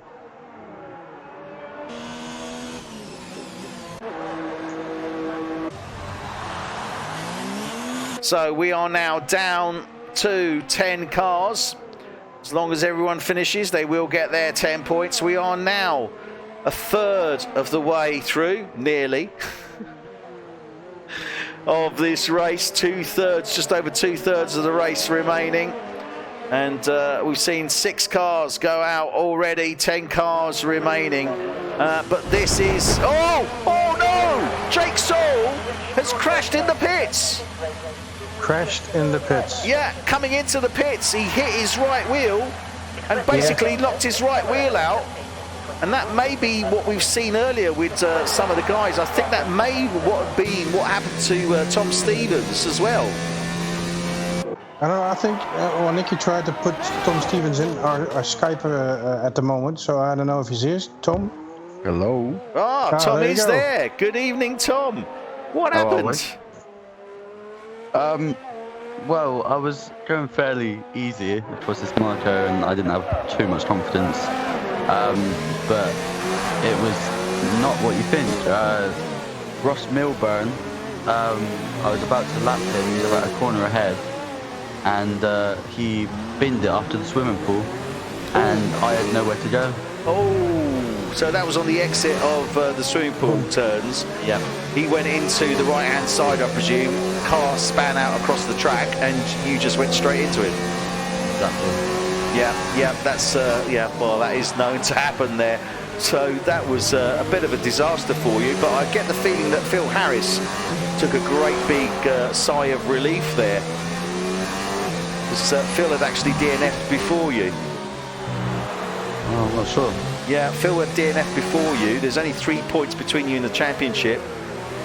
So I get the feeling that probably when you DNF'd, Phil had a big smile on his face there. Well, I bet Dylan did as well, because he narrowly avoided both cars and somehow didn't get a puncture, so he's pretty lucky. And this is probably his strongest track in Canada, so it was his to lose in the first place, and I was surprised to get pole as well. Well, I've got to say, Dylan was interesting because he's obviously started on those hard compound tyres, qualified on those hard compound tyres. Didn't look so comfortable, funnily enough, on the soft tyres. You obviously setting a blinding time there with a 109.106, because you had previously set a 109.109. So blistering time, obviously, from yourself. But this is such a tough track, isn't it, though? Oh, it's so tough. I mean, I'm on the controller, and around Monaco is where it's so dividend between both the controller and the wheel. Yeah. Because the wheel has so much more rotation, and you've got so much more control of that rotation. Yeah. There's a lot. The wheel tends to be a lot quicker, and with the controller, you also have really bad tyre temps. Like on my qualifying laps, by the middle of sector 2, my tyres were 100 plus degrees, and I was struggling. So yeah, that's not what you want. You know what obviously what you need to take away from this, Tom, don't you? Or shall I tell you? Go on then, go on. Get that damn wheel out and start using it. Well, I was somehow leading up until that point. Well, you need to get the practice in, Tom, because you need to show your shot. I know that obviously you feel more comfortable on that controller, but you know you need to get on that wheel and get using it, because you've got some important races coming up, not just for F1 Tonight UK, but also for the Pro Draft, my friend. Well, I mean, I got 2 more playoff races yet, so don't think that's coming. Get the wheel out and get some practice in, because you're going to need it. And I have every confidence in you, because you're more than competent, and you can certainly take that across. I don't think you've got any worries there. It's all about the racecraft and what you're able to do. And your ability to see what can happen and what you can do. So yeah, definitely. But shame to see you go out. But it certainly keeps the championship interesting for the F1 Tonight UK Championship. That's for sure. Yeah, well, I mean, Dylan could be miles ahead after this race. If all goes his way. Well, Gary McKenny just coming into the pits there. And yeah, I mean, he's 47 seconds ahead at this moment in time. He's done 26 laps on those hard compound tyres. I suspect that he should be able to go through to probably mid-30s on those. I think even early 40s. Yeah, I think you're right. I think there's every possibility because he hasn't been necessarily pushing it. He hasn't really had too much to do there. So it'll be interesting to see how that pans out for him. But Tom, great shame to see you go out. But hopefully you'll watch the rest of the stream and see how many more people are claimed. We are now up to half the field has DNF. Jordan Marshall's gone out. Jake Searle, Sean Street, yourself, Jack Wilson, Ross Milburn, Phil Harris and Ryan Leah. So yeah, well, 28 laps. I'm going to call 4 finishes. 4 finishers. Wow. Yeah. Okay. Which is more than I thought I would say. Well, it's certainly going to prove interesting at this moment in time. The field is pretty well split as it stands. Although obviously we've got cars out of place catching up on other cars. Jamie Good's actually got looks like Cameron Widdowson, who's P8, Jamie Good P3, Cameron Widdowson closing down him. So yeah, it's definitely going to be a good one. Well, listen, Tom, thanks for joining us. Shame to see you go out, but it's going to make for an interesting Canada. What are your feelings for Canada? I mean, we'll see. I don't really know as of yet. Yeah, we'll see. Okay, mate. We'll take it easy, and we'll speak to you soon, and we'll see you next week in Canada. Take care. Thank you. Yeah, thanks, Tom.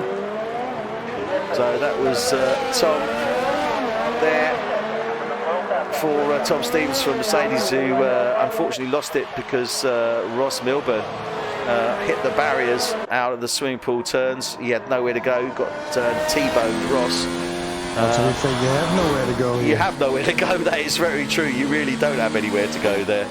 So yeah, great shame, but it makes the championship certainly that bit more interesting. Jamie Good, we are on board with at this moment in time, currently in that P3 position. New driver to the league, obviously all new drivers, but a newer driver to the league, joining us last week. But looking strong there, Jamie Good. He's staying out. Obviously, Sean Gregory's looking good, but Jamie looking good as well, I've got to say. Really good on the hard compound tyres, am I seeing that right? Yes, yeah, he has. He's gone to a fresh set of hard compound tyres. Yeah. And he hasn't picked up any penalty yet. That's good. So that's definitely a bonus. Sean Gregory is in P2. He's on 9-lap-old medium tyres. I should suspect they're going to see him through till sort of the mid-20s or thereabouts. He's got no one else around him at this moment in time. Adrian Rich is still in that P4 position, and that's looking good for him. He's on 27-lap-old hard compound tyres. Came in after the first lap to go onto those hard compound tyres. Oh, Cameron Winston picking up 3-second time penalty there for the Sereno driver in P8. But this is looking a good race for the Red Bull driver. Hasn't quite been able to pull it together so far this season, Adrian, but he is looking very strong here in Monaco, isn't he? Yeah, I'm looking at his lap times, and he seems to get faster lap times as more as the tyres degrade. So that's he's now pulling for 120. Yeah. He's doing all right. You know, it was. I think the last time I saw him race was in Baku. It was. Yeah. And you made a too early left turn on the castle there. Yeah, and that was a great shame. That was actually apparently that was his lap. That was the final lap, and it was lap. We were commenting on how well he was doing. He came up to the castle turn 8, and just went straight into the barrier. But apparently that was because his TV went off. It went on to standby. Oh my God. The trial. It's TVs and cats. And unbelievable in this game. Yeah, that is very true. For those of you who are unfamiliar, when we're talking about cats, you're probably sitting there scratching your heads thinking, what on earth are they talking about? Well, we've one of our drivers in the F1 Tonight Netherlands League. Who is it? No, it's Boy, isn't it? Boy. No, it was, well, was it Boy Damien? has 2 cats, but it was Damie. It was Damie. Damie, who was the season 5 champion, lost the race, basically because his cat decided to attack him whilst he was driving. Boy Williamson had a similar situation as well. Obviously, the felines don't appreciate F1 sim racing. Oh, sorry, I'm just watching Tony Foster, I think that is. Yeah, Tony Foster making the move, or trying to make the move, trying to lap himself and made Richie's. No, he's actually in 5th place, so Tony Foster is actually challenging, Adrian Rich here. Oh my goodness, and he is really challenging him. He's really hard. Takes him as well, makes the move. I think Adrian makes a smart move there. He lets him by. Probably is. He did let him by, I've got to say, but He's got all the. he's on a fresher set of medium compound tyres. Oh, it's still looking like a hard tyre compound to me. Here. No, Tony Foster is on the medium tyres.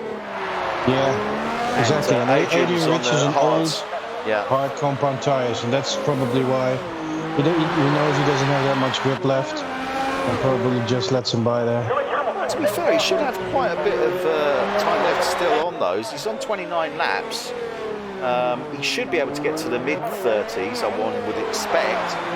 But as you say, he just didn't want to push it. It wasn't worth it, ultimately, the other day, because he's got the advantage, obviously, being on those harder compound tyres. That said, though, Tony Foster's on 16 laps. Adrian's going to be pitting pretty soon. Probably within the next 5 or 6 laps. Dylan Platt, obviously still on those hard compound tyres. Yeah, 31 laps. Now, we were speaking to Tom, confident that he could go certainly to the mid-30s, possibly even up to 40 or low 40s.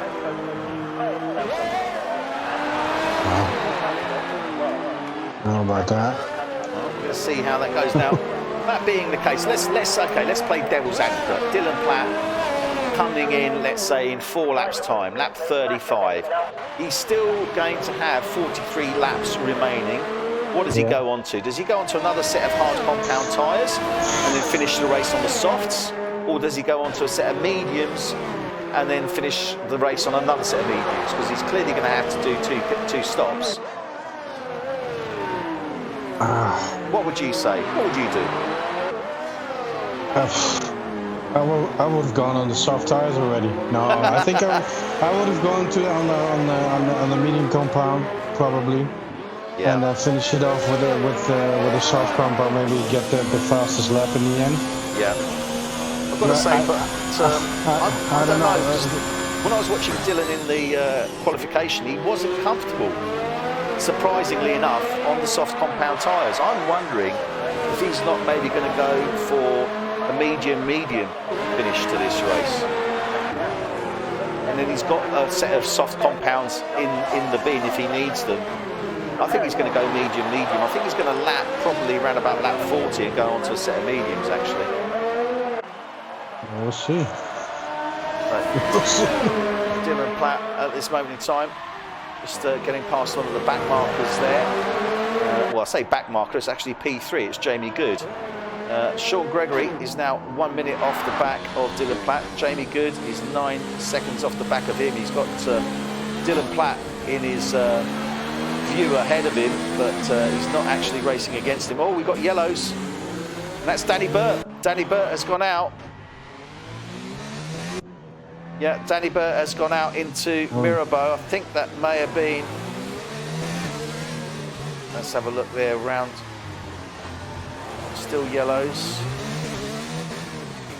Yeah, it is. He's got, the Danny's Burt car has been cleared, but he went out. Looks like it was between the Mirabeau Haute and the Hotel Hairpin. So that's another driver out.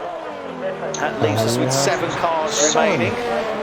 Yep, and 44 laps to go. So we haven't even reached the halfway mark yet. Oh dear. So But it is a tough track. It does take it out of all the cars and the drivers. We know that. You know, we talk about Baku obviously being a tough circuit, but this is definitely the toughest street circuit that exists. This you got to be on your well, not on your. It's just there's so much going on. But the level of concentration is phenomenal. I mean, I personally, I don't enjoy Monaco, and the one reason I don't enjoy Monaco is because I'm not good enough to enjoy Monaco. But, you know, how can you enjoy, I suppose it's a sense of achievement, I guess, at the end of the day, but 78 laps of this, it is absolutely relentless. You cannot relax at any time whatsoever. No, you cannot. No, but it's a race against yourself, and that's how you got to take it. So, because in every other race you do that as well, but you got more room, so you can let go a bit. If you let go your concentration just a tad here, you're gone. You clip your wing, or you just ruin your race. You got to be on your highest concentration level on this one. Otherwise, it's going to go. Sorry, Gary McKenny into the pits, and he's gone onto a hard compound tyre. That's interesting. Compound. Let's see. Is he going to look to go to the end of this race? I wonder on that hard compound tyre. It is possible. It is. So Gary McKenny. Plat's on 35 laps on that thing, on those white walls. I still think he's going to go to around about 40 or early 40. I think he's going to push it really, really deep and then look to try and finish on a set of the mediums maybe, or two sets, maybe medium soft. I don't know, but it's difficult to tell. And he's got a convincing lead. I mean, he can afford to pit twice and still be ahead of Sean Gregory. What is it, 1 minute 8.6? Yeah. That's unbelievable. Getting that distance with wide tires, with hard compound tires, that's incredible. Well, Dylan does enjoy this track. We heard Tom say there that he was certainly favourite for this Monaco Grand Prix, so clearly it's a track that he feels comfortable with, and it's reflected obviously in the times that he's got there, because that's a phenomenal time, it has to be said. The question is what is he going to do next? And yeah, I've got to say, 35 laps he's done on those, 36 laps now. It's going to make it interesting, this. Oh yeah, definitely. That's got to be the understatement of the year. Yeah, I think so. Well, if somebody has to make an understatement, it might as well be me. Well, that's true. We'll allow you that. Thank you. I'm out here next week. That's true. Yeah, you won't be. That's a point. So we're approaching the halfway mark, and certainly if Dylan Platt can go beyond that halfway mark on those hard compound tyres, it's going to be interesting. We will see how it goes at this moment in time. But yeah, he has driven a phenomenal race. Sean Gregory, though, he's going to be picking up some valuable points if he maintains that second place as well. That's going to help his championship tremendously. I'm just looking at Dylan Platt's laps and lap times. Pretty consistent. 114 highs, 115 lows. He's got 2 warnings, so the next warning will be a penalty. That is still incredible. He is phenomenal going. I mean, Sean Gregory, I think, is probably going to move up if he maintains this place. Let's have a look. He's certainly going to move up into P4, overtake his teammate.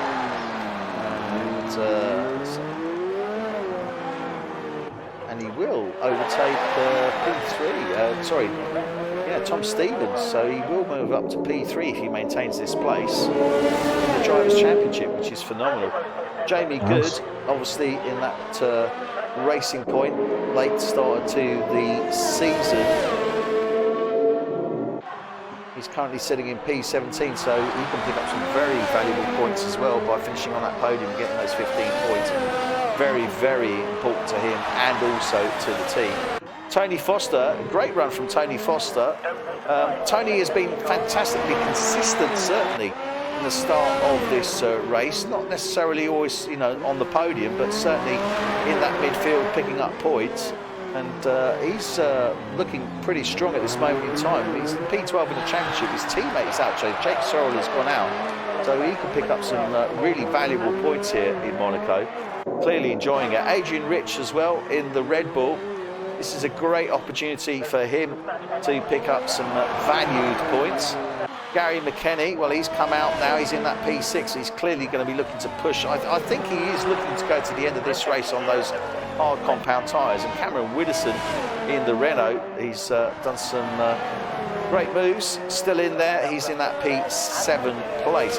So we are on lap 39 of 78. This is F1 Tonight UK Race 6 Season 1, and we're here at Monaco.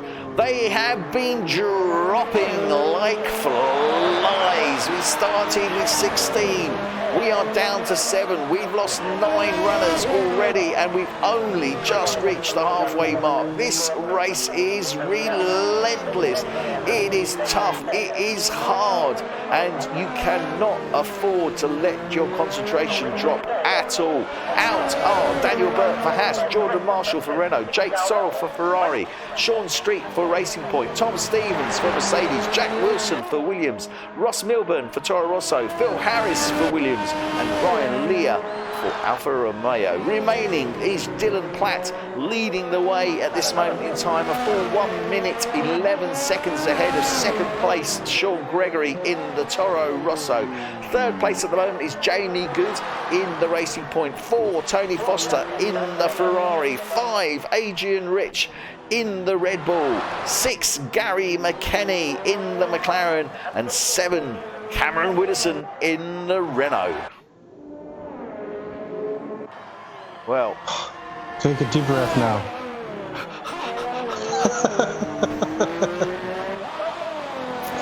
Yeah, well, just like to know what's going on.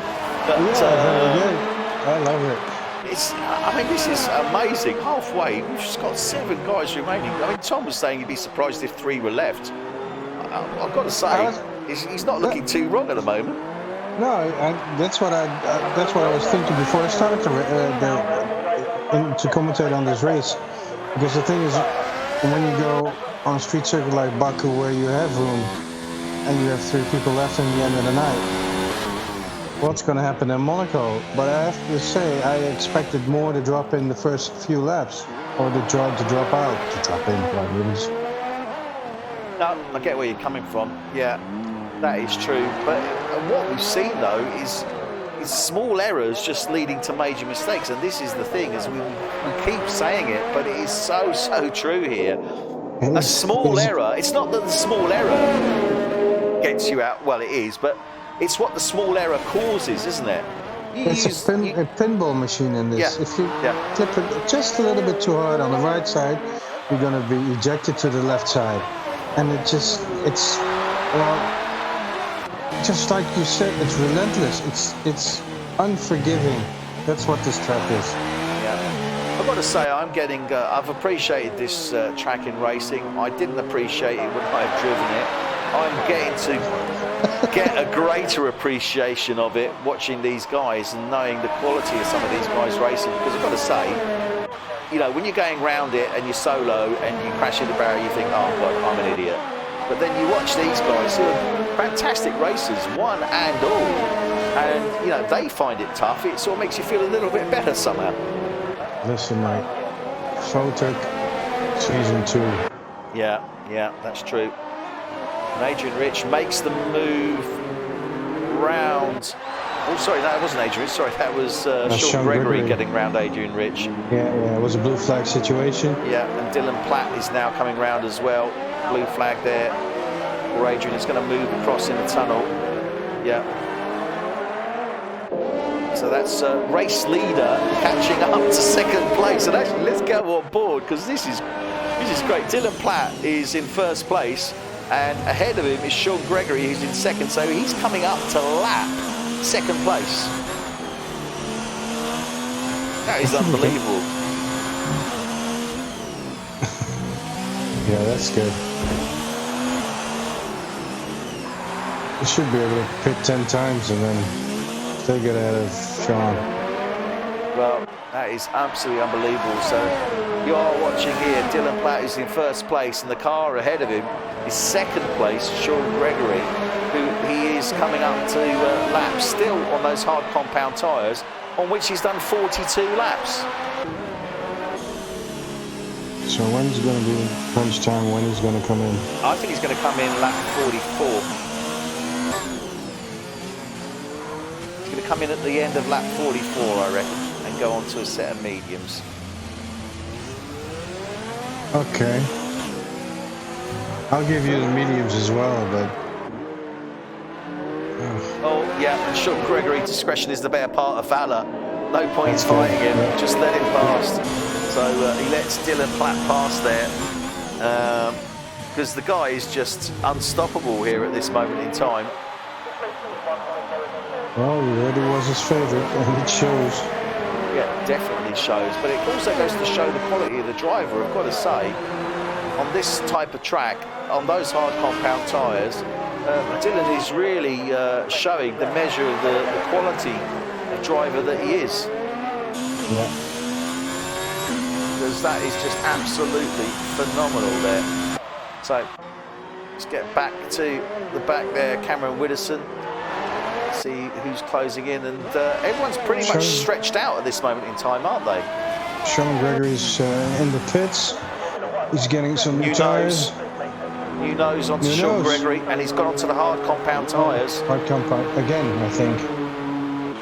No, I don't think he was on the hard compounds. I'll check that. No, I'm pretty sure he was on the mediums actually. And he'd done about. Yeah, you're right. Yeah. Mediums. So Jamie Good setting the fastest lap so far, 1:13.4. That's Jamie Good currently in third place in the Racing Point, setting the fastest lap so far of the race. We will see these lap times start to come down, although not quite yet. Jamie's on a fresh set of medium compound tyres.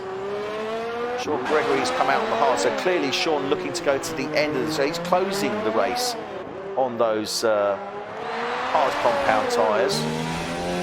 It's going to be interesting to see how that works out for him. Dylan Platt starting lap 45. Sorry, 45, yeah, I called that wrong. I thought he was going to come in at the end of the last lap. He hasn't, he stayed out, but I suspect he's not going to be staying out too much longer. He must have done this a few times before, because you get this much control over it. Yeah, it is amazing. Oh, Sean Gregory picking up a 5 second. Penalty. Yeah, speeding in the pit lane. Really?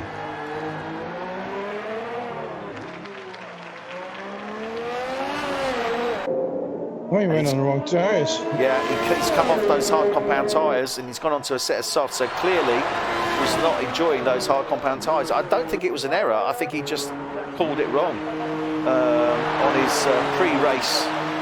Obviously, the guys set up their strategy for the race at the beginning or before the race.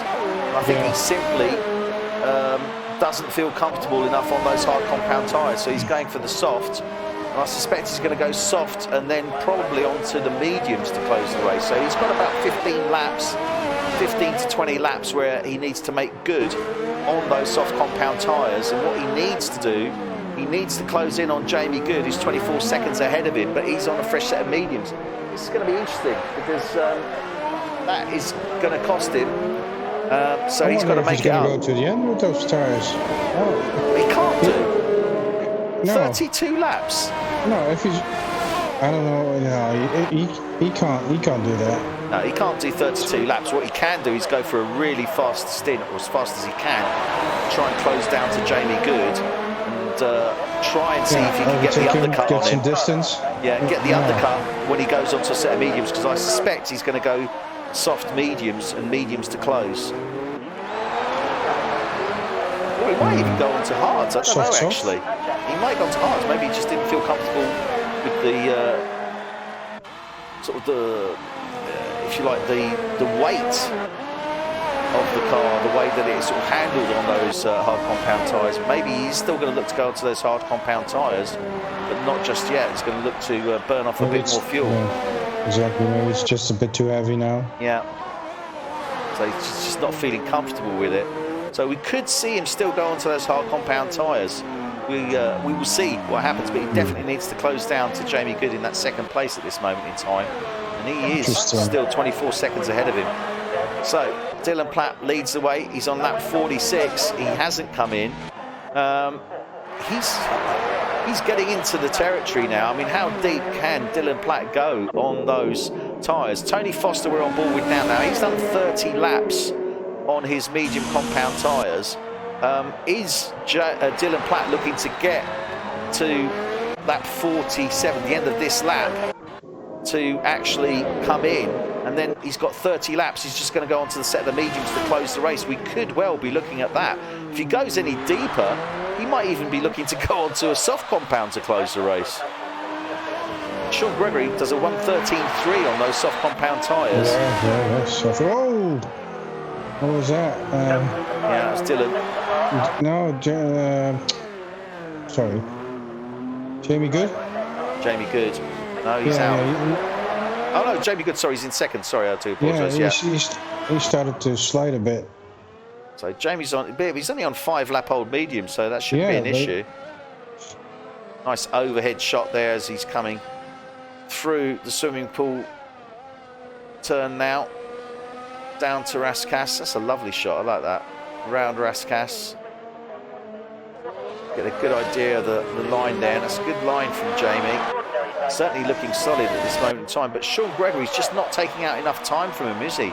It's 23.5 seconds. He's just not taking out enough time to close down and take advantage of those soft compound tyres, I think. I don't think he's going to overtake him anymore. No, I don't think he's even going to catch him, let alone overtake him.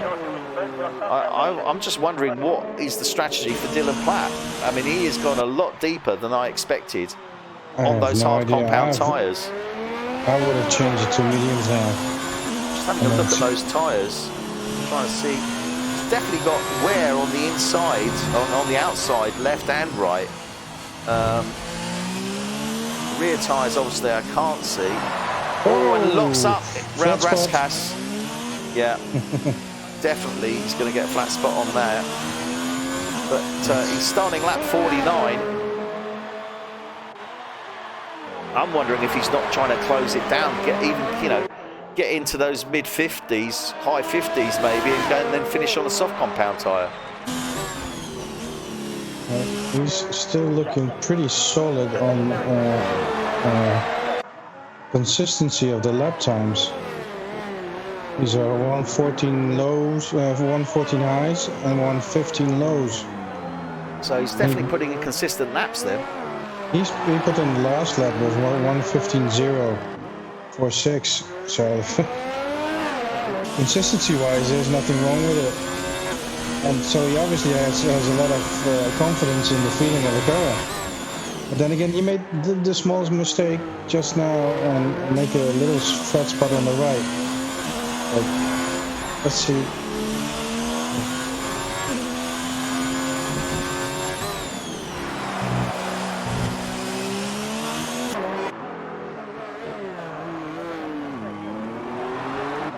It must be.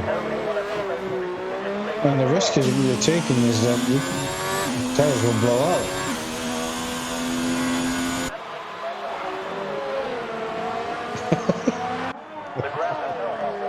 They have.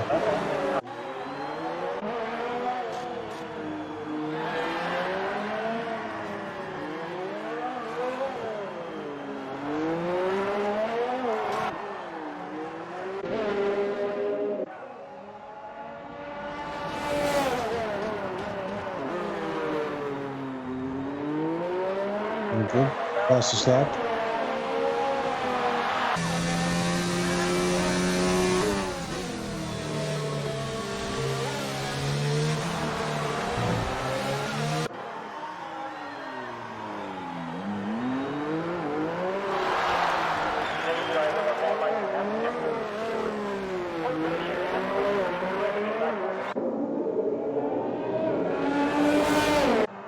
Yeah.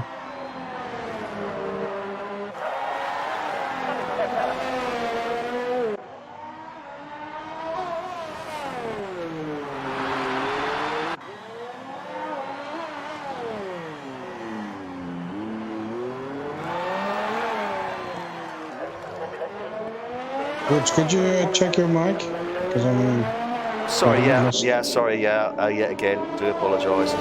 Sean Gregory, sorry, he's in that P3 place there, as I was saying. He's closing down now to Jamie Good, but I don't think it's going to be enough. We'll have to keep an eye on that. It all depends on how Jamie Good does as well. So Jamie Good is in that second place in the racing point. Good solid race from Jamie so far. Looking okay at the moment, certainly in that second place. So I'm just trying to figure out how Sean Gregory can possibly close down to him or make that difference. He is closing, but not enough, and that's the problem. No, exactly. That's what I mean. That's the thing. Ultimately, at the end of the day, and are they going to pit? I mean, Jamie, he's only got where are we now? 27 laps to go. 36 laps on those medium compound tyres. Yeah, it certainly is possible. They could be looking to go to the end, whereas, we know, obviously, that Sean Gregory is going to have to pit at some point. Dylan Platt is now on his 51st lap.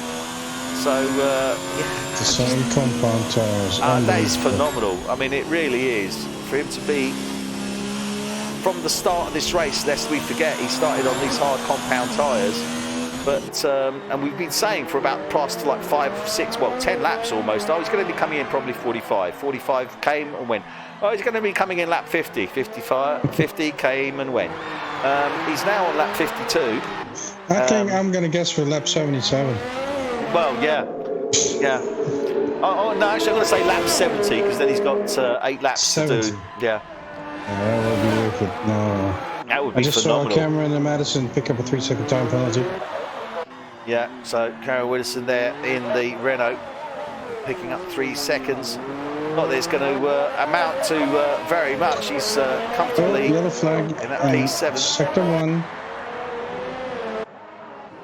Oh, somebody's backing off. That's probably it. Yeah, that's what it was. Somebody just backing off to let through. Dylan has come into the pits at the end of lap 52. Yay. Right, what's he going to go on to? This is the question now. We'll stay with him as he comes into his pit box. I'm just calling mediums. Oh, I don't know. I see yellows and I see reds. That's weird. Yeah, he's going on to a set of mediums. Is it? Yeah, he's on a set of mediums. No, he's on a set of softs. No, softs. Oh my God, he's on a set of softs. So he's got 25 laps remaining, and he's going to go for it on a set of softs. Okay, well, if you can make a set of hards last 52 laps, then I think he's okay. We have a DNF. Yeah, Gary McKenny. Yeah. It looks like it could have been round the swimming pool complex. So we'll have to check that, whether that's round Louis Chiron or the pool turns, not too sure. It's neither. Oh, pit? It's neither. Could be the pit entry again. No, it's not. It's coming up to turn 1. The problem is he has to do another lap. So we can't see it until 1 minute and 26 seconds. He has to first unlap himself, and then you see where Gary McKenny came out. Yeah. By that time we won't know. We should be able to see it actually. We'll be able to guess or have a guesstimate. I doubt very much we'll see any wreckage on the track. In fact, I'm pretty sure we won't see any wreckage on the track. Oh, he's having problems. Well, his connection over this, I don't know. He just hit the wall there. It was really stuttering. Oh, it was in the tunnel, end of the tunnel. That's where I went wrong. Probably the bend within the tunnel, that's where I went wrong. Yeah, so it looks like Gary McKenny lost it round turn 9 in the tunnel. So Gary McKenny is out, and that's sad because he was doing so well there in that McLaren, in for some good points as well. But we are now down to 6 drivers out of 16. 10 drivers have DNF'd. Gary McKenny, Danny Burt, Jordan Marshall, Jake Sorrell, Sean Street, Tom Stevens, Jack Wilson, Ross Milburn, Phil Harris and Ryan Lear. Into the pits comes Cameron Widdowson, new nose onto a fresh set, it looks like. Oh, no. No, he has changed tyres, I think, but stays on the mediums. Okay, interesting. Adrian Rich is out in P5 at this moment in time. So Adrian Rich there in the Red Bull P5. That's the fastest time, obviously. P4 is Tony Foster in the Ferrari. I'm looking at Sean Gregory and he's closing in. Sean Gregory, he's 18 seconds, but he's got 10 laps on those soft compound tyres. Yeah. I mean, you know, that's great. He's closed it down to 18 seconds, but he's only taken 6 seconds out of where he was when he came out of the pits in 10 laps. That's what he did. So 6 seconds in 10 laps, it just isn't going to be good enough. It's not going to be good enough. He's not going to make that.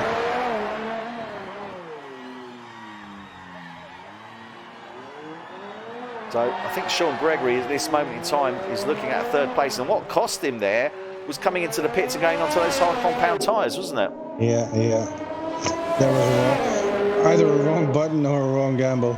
Yeah, certainly one of the two. And the thing is, he's going to still have to come in, because I can't see him, in all sincerity, doing, 30 odd laps. I suppose he could do. Where are we? We've got 22 laps remaining, 32 laps on a soft compound tyre. I think that's going to be pushing it.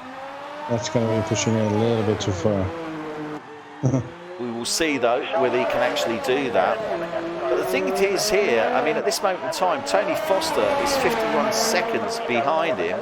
He's on a fresh set of mediums. He's clearly going to go to the end of this race. He's going to go to the end, yeah. I mean, Tony Foster, looking at this, if Sean Gregory makes a mistake and then comes into the pits, there is every possibility that he could challenge him, actually, for that third place. We might well see. I'm not sure of it, because there is quite a gap there, but we could possibly see Tony Foster challenging Sean Gregory for the third place and that podium position. It's going to be interesting to see whether we can. We are F1 Tonight UK.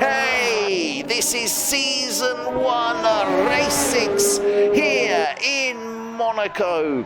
The jewel in the crown of the Mediterranean, the Principality that says yes. And what a time you can have here. We are on board at this moment in time with Sean Gregory, who is in third place.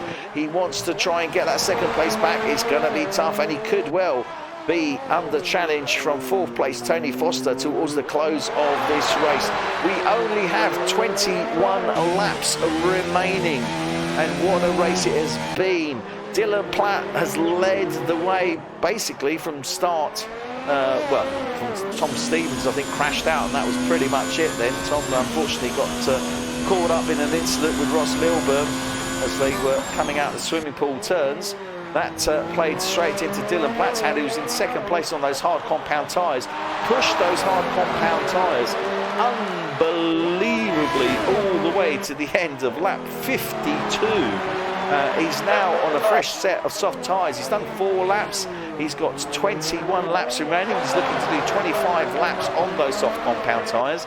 And let's face it, if he can take hard compounds to 52, I'm sure he can do 25 on those soft compound.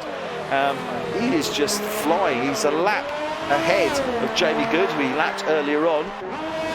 Jamie Good is in that second place, and I've got to say, he's looking solid at this moment in time.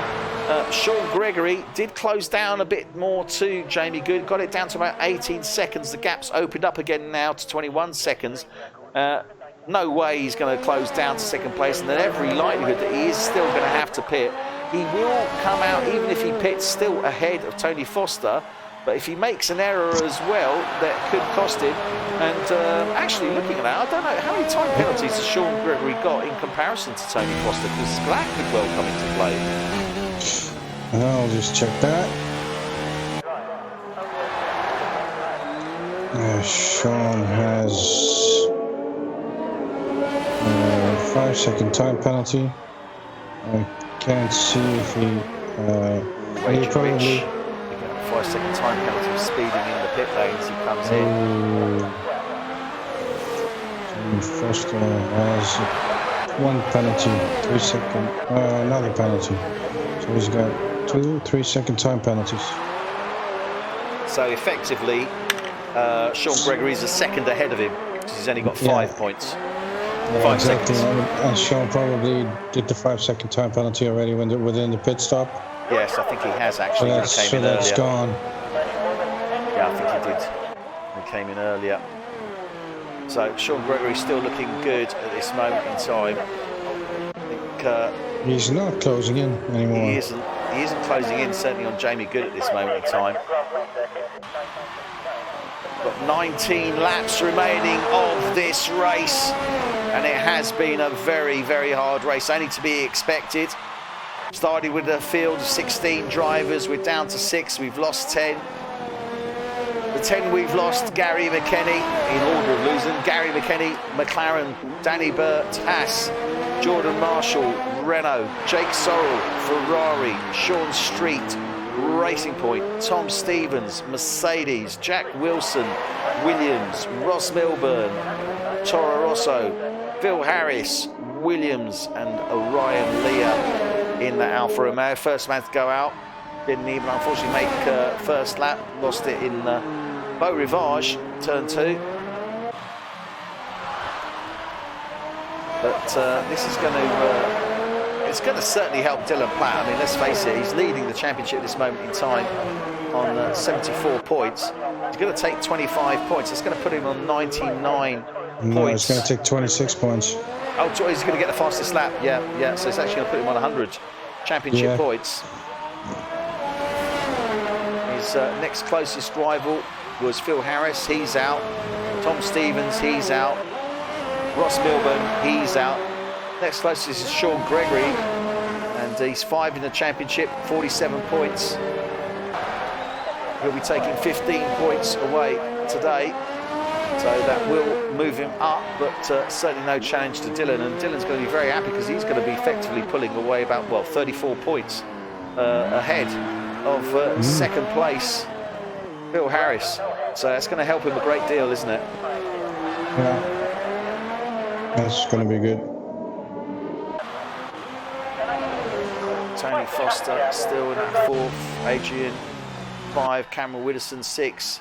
Good show there from the Renault driver, sticking it out because there are hot points to be had here. And this is the thing you've got to bear in mind. You can't be kicking yourself because, even if you finish in 6th place, you're still going to be picking up some championship points. Okay, not that much, but 8 championship points is better than none. Just take it, put a nice big bow ribbon on it and take it. And as I say, these guys, and Cameron making contact round to back there. Don't know if he's damaged the right side winglet or not. I think he may have sustained damage to that front wing. That's what we saw earlier on him. He was sliding a bit. Yeah, he has. Yeah, he lost the end plate, so he's into the pits. Speeding in the pit lane again. Oh no! But it's so difficult, isn't it, when you're coming into that pit lane, because there is no run into it. You're straight off the track into the pits. Yeah. Well, I don't want to be rude, but just slow down a bit. It's just be as rude as you like. You're a commentator. No, but to be fair, I understand. I have this problems with speeding in a pit lane, and my teammate can concur on that. I had this problem with speeding in the pit lane and using the pit limiter, but now I don't use a pit limiter anymore. And you just break a. Well, I don't know. Maybe it's just a bit more that you've learned. Experience. This is the thing. I mean, we've got to take into account. I mean, I think only one of the guys has ever done 100% races, and that was Phil Harris, who had experience of 100% races. The other guys, very, very limited, if any, experience of 100% races. And this is the other thing you've got to take into account. These guys, they're used to doing half races, quarter races, 5-lap sprint races. When it comes to 100% race, and especially, and we've touched on this earlier on, when you've got a track like Monaco, which is full concentration all the way for 78 laps for an hour and a half minimum racing, is unbelievable. I mean, we haven't seen any safety cars. We've seen a lot of incidents, but we haven't seen any safety cars, so the guys haven't been bunched up. We saw safety cars for the NL League last Thursday. We haven't seen that here. So, you know, it's really tough. Yeah, it is.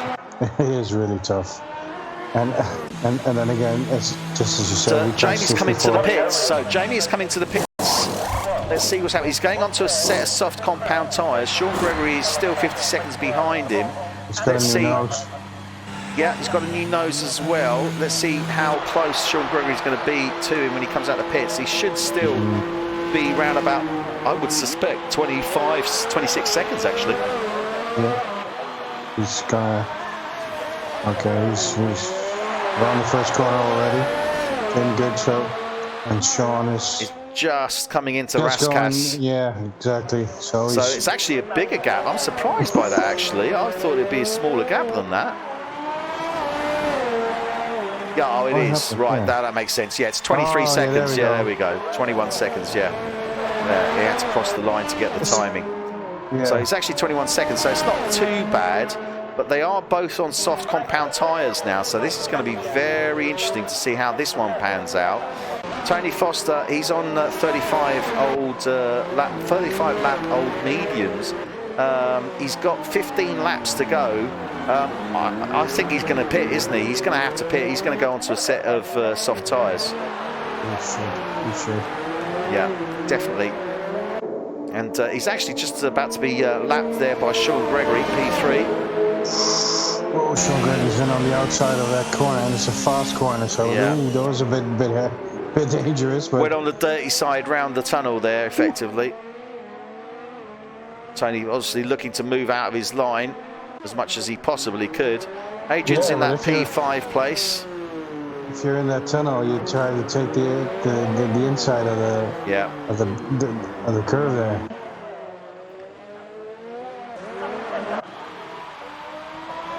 Sean Gregory crosses the line, started 64th lap. Jamie Good coming around Mirabeau Bass down into the hotel hairpin now.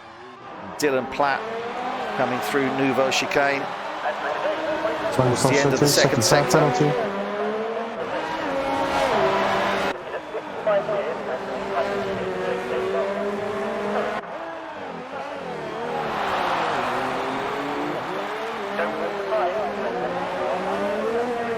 Yeah.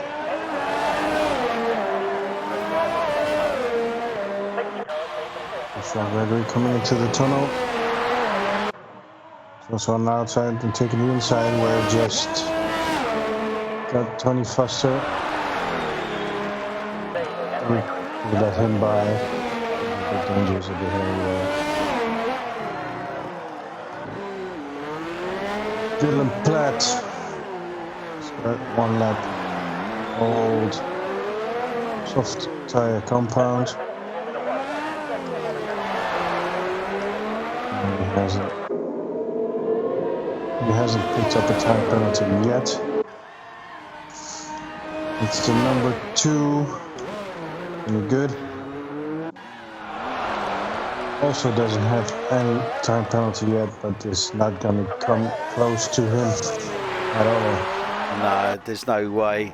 Too big a gap now. Ooh, What was that? Dylan Platt, he almost lost it there. So that must have been on the exit of the swimming pool by the judging where he is now. Exit of the last chicanes. Yeah, swimming pool. He set the fastest time though, a 1:10.481. I think that's called pushing it. Yeah.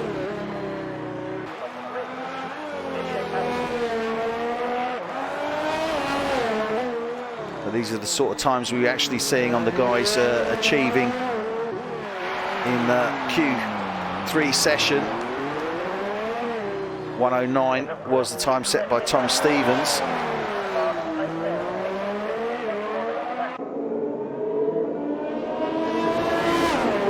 Dylan looking to try and achieve that on the actual track itself, on the race. Yeah, Could well be. Go all out. He's going to go all out. He wants everything on this one. Look at that.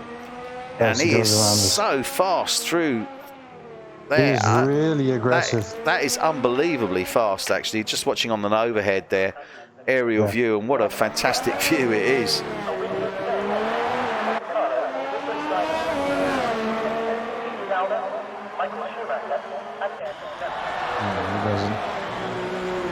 He doesn't get fastest lap on this one.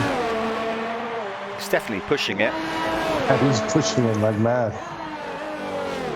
But I guess, you know, if you've done 67 laps, you know, you've only got 11 laps to go. You're feeling pretty at one with the track by this stage of the game, I think. It's confident, you mean? Yeah.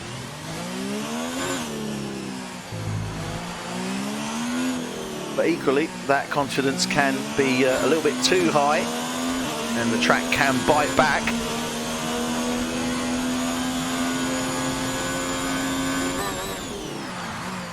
This track does bite back. Yeah. But if you watch him, I mean, he's going so close, tight in on these corners here. Watch those barriers. Watch how close he is to those barriers. Yeah. I mean, he is millimetre perfect going around there. Yeah, just taking advantage of the whole track. Yeah, he's using the whole width of the track, as you rightly say. Good, got another 3-second time penalty. Another? No, it's the first, I think. Just going to stay on board here with Dylan as he goes through this sector here. I want to see around Maznet and in the casino. Really using the whole width of the track, really getting all the traction he possibly can.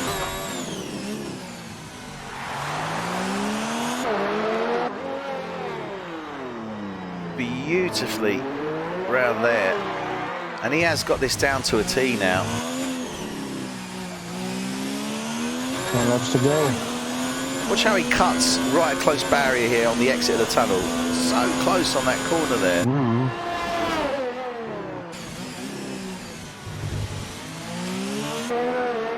Unbelievable run there from Dylan Platt, and he is shining at this moment in time, and clearly this is his track. There's no two ways about it. No, not. Now we're seeing the guys come across each other, back markers, everyone out of place here. Jamie Good now coming past Cameron Widdowson. Sean Gregory still 23 seconds behind, and that gap has been pretty constant between him and Jamie Good, hasn't it? He just hasn't been able to really close it down. Closed it down a bit on the pit. Came out just under 22 seconds behind, now up to 22 and a half, but he's just not able to close it down, is he? No. I thought he would close it down a bit more, but it's just as you said before, the changing of the tires to the hard compound, that really destroyed that tactic. Yeah, I don't know why, because I think that definitely cost Sean Gregory that second place, that pit stop where he came in. Because he got out and he came in the same lap, and obviously made a mistake there. Yeah. Not a mistake like going on to intermediates though, but that also has happened. That is very true.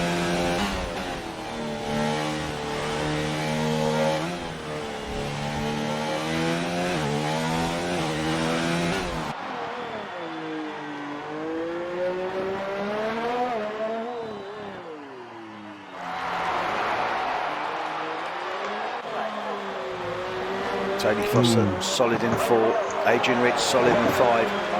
I really hope these guys do all get to the end, because they're going to be picking up some great points for themselves, and the team's going to help them tremendously in the championship. As I said, Tony Foster at this moment in time is sitting in 12th place on 12 points. So, you know, finishing where he is at this moment in time in that P4 position, he's going to be picking up another 12 points. So he's going to double his points so far this season in just one race. Nice. Let's see what's going on in the back. Now actually put him level pegging with his teammate, Jake Sorrell.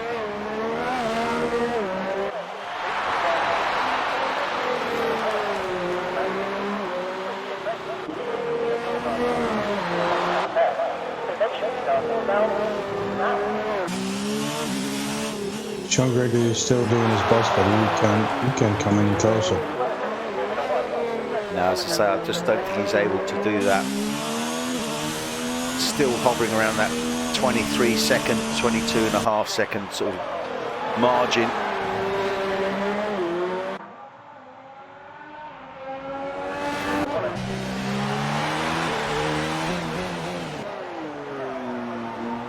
Adrian Rich in that 4th place. Solid race from him. Again, he'll be picking up 10 points. And that's going to help him tremendously as well in his championship. Currently sitting in P10, Adrian. So that would move him up to P8. Ahead of Jake Sorrell, who will drop down to 9. Tony Foster should move up to 10 on equal level pegging with his teammate at the end of this race on that 24 points.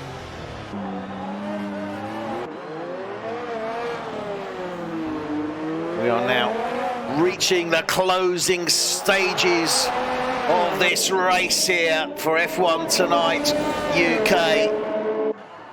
And I'll take it in reverse order as it stands. Started with a field of 16. Got down to 6, 10 DNFs in reverse order. They were Ryan Lear in the Alfa Romeo, Phil Harris in the Williams, Ross Milburn in the Toro Rosso, Jack Wilson in the Williams, Tom Stevens in the Mercedes, Sean Street in the Racing Point, Jake Sorrell in the Ferrari, Jordan Marshall in the Renault, Danny Burt in the Haas, Gary McKenny in the McLaren. We are left with 6 drivers now as we are on lap 72, 6 laps remaining. And in 6th place we have for Renault, Cameron Widdowson. Obviously new driver to the league, only I think second race I think it is that he's actually competed, no, 3rd race, sorry, and he's competed in, but you know, showing good racecraft in order to get to the end of this race, because it is yeah, it's a trial by fire, let's say, certainly Monaco. So good result from him. Let's hope he crosses that finish line and picks up the points. 8 he's got to be points. careful though, because he's getting a lot of penalty points. I think he's on his 5th already. Well, he's not going to get banned, so at least he's just going to pick up points. He's at the back, he's just got to be careful he doesn't put it into the barrier. Adrian Rich is for Red Bull in that 5th place. He's going to be looking to pick up 10 points, which will help him and move him up into, I believe, P8 in the championship. So that's going to help him a great deal, certainly, and a good run from him. Then we have Tony Foster in the Ferrari, and I'm sure he's going to be very happy with his result. 4th place. He's due to pick up 12 points. That will double his current point score, put him on 24, which is level pegging with his teammate Jake Sorrell. And that should put him up into P10 position in the Drivers' Championship going into Canada. So I'm sure he's going to be happy with that one. A good run there, certainly from Tony Foster. Sean Gregory, well, for Toro Rosso, he's in 3rd place. Sean, at this moment in time, is well, he's looking very strong. He's in P5 in the constructors, in the Drivers' Championship, currently on 47 points. Obviously, he'll pick up the 15 points. That will put him on 62 points, and he'll be just 1 point behind Tom Stevens in 3rd place, so that will move him up to 4, overtake his teammate Ross Milburn, who unfortunately had that incident earlier, which in fact led to Tom Stevens going out. So good points there for Sean Gregory. Then we have Jamie Good. Well, Jamie, what a fantastic race he's had. He's in that P2 place. He's going to be picking up 18 points should he obviously compete, reach the end of the race. Again, new driver Jamie. This is his first full race here in Monaco. He's it's not his first full race. His 2nd race. He picked up points last week in Spain. So 2nd race for Jamie Good. He's got 1 championship point at this moment in time. He's in P17. obviously picking up those 18 points. That'll put him on 19 championship points, which will put him ahead of Josh Diggles, and should actually move him up to P11 in the Drivers' Championship. So I'm sure he's going to be very happy with that. We were talking about maybe Sean Gregory closing down on Jamie Good, but we can see there. Good, he hit the barrier on the right side of the right rear tire. Yeah, he definitely had a bit of a hit, spin, turn around Raskas, but just needs to take it easy. Closing this race, he's going to pick up some valuable points. Don't push it. And then we have Dylan Platt. And I say then we have Dylan Platt because Dylan Platt this evening has really shown himself to be, well, I've got to be honest, a class above everybody else on the track. Yeah, definitely. If I get anything to say about it, he's going to be driver of the day. Oh, absolutely. Ridiculous what he just... I mean, lest we forget. Achieved here. Yeah, Dylan Platt started on the hard compound tyres. We were expecting him to go to certainly the high 30s. When we spoke to Tom Stevens, he said, well, I'll probably go to the mid 40s. So 40 came and went, and I thought, okay, he's going to come in at the end of 44 before the start of 45. He didn't. He stayed out. Didn't come in at 45. Didn't come in on 46. Didn't come in on 50. He came in on lap 52, at the end of lap 52. Before starting the 53rd lap, Dylan Platt came in off those hard compound tyres, has gone on to the soft compound tyres, and he's only got 2 laps to go. And he's actually pitted and gone on to another set of softs, hasn't he? I'm just looking at this. No. Yeah. Are the old softs then? Yeah. Oh yeah, now it's showing. Yeah, he has, because he's got 12 laps on these soft tyres. Yeah. 12 laps was lap 64. So he did come in. He's coming in again. Yeah, I thought he would do. Why not? He's just pushing. He's got plenty of time in hand. Yeah, he does. Now, what's he going to go on to here? Another set of softs. Yeah. Plenty of tyres left for him, and he's going to go for the fastest lap, isn't he? He wants to get those 26 points. So let me say he's not going to get it because Dylan Platt's got new tyres as well.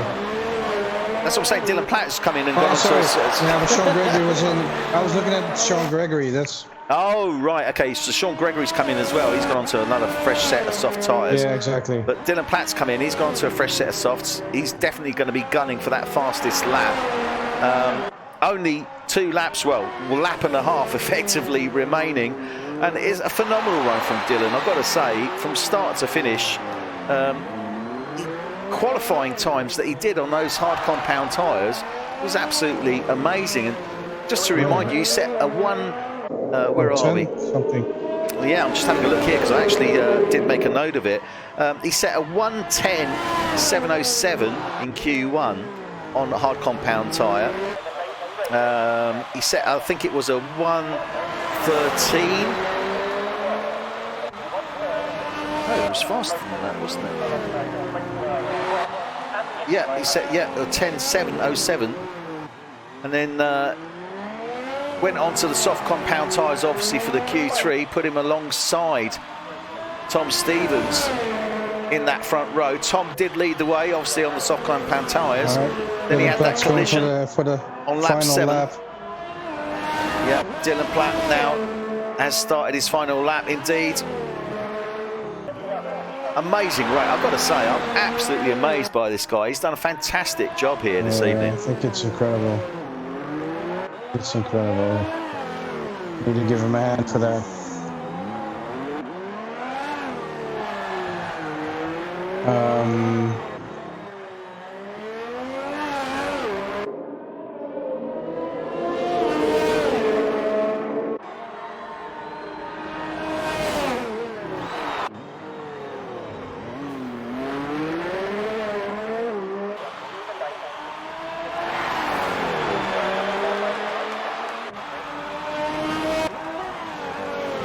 So Dylan Platt coming round now, round the final set of corners, round Raskas,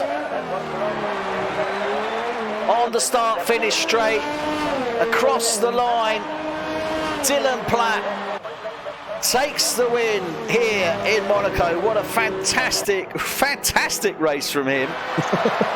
Amazing, isn't it, Guido? Absolutely amazing. It's good to watch. It's fun. Amazing. And it's incredible. It's really, really amazing. With White, the 50, what was it, 52 laps? 52 laps. White, Jamie Good coming across now. Jamie Good comes across the line, takes that second place. Great run from him. And Sean Gregory just coming through the tunnel now, down to Nouveau Chicane. Oh God, Adrian Rich 5-second time penalty, unserved penalty. He didn't come in for it. Okay, that's not a problem. He's not going to worry too much about that. Sean Gregory is still pushing it for the fastest lap. He is still pushing it.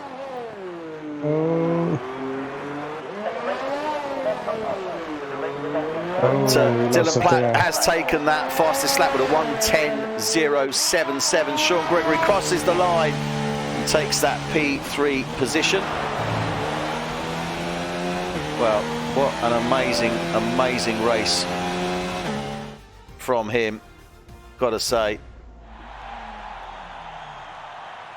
Absolutely phenomenal.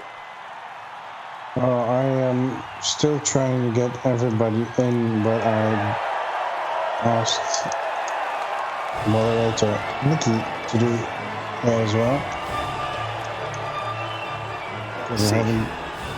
Let's see who we can. What we're looking to do is hopefully get the guys in.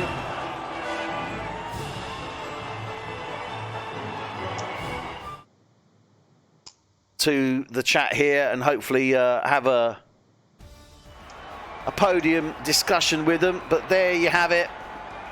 Dylan Platt takes the win there. Second, Jamie Good. Third, Sean Gregory. Fourth, Adrian Rich. Fifth, Tony Foster. Sixth, Cameron Widdowson. Then we have the DNF, Gary McKenney for McLaren, Danny Burt for Haas, Jordan Marshall for Renault, Jake Soule for Ferrari, Sean Street for Racing Point, Tom Stevens for Mercedes, Jack Williams for Wilson for Williams, Ross Milburn for Toro Rosso, Phil Harris for Williams, and Ryan Lear for Alfa Romeo. An absolutely phenomenal race, I have to say. And what a great race. I mean, I think we definitely agreed that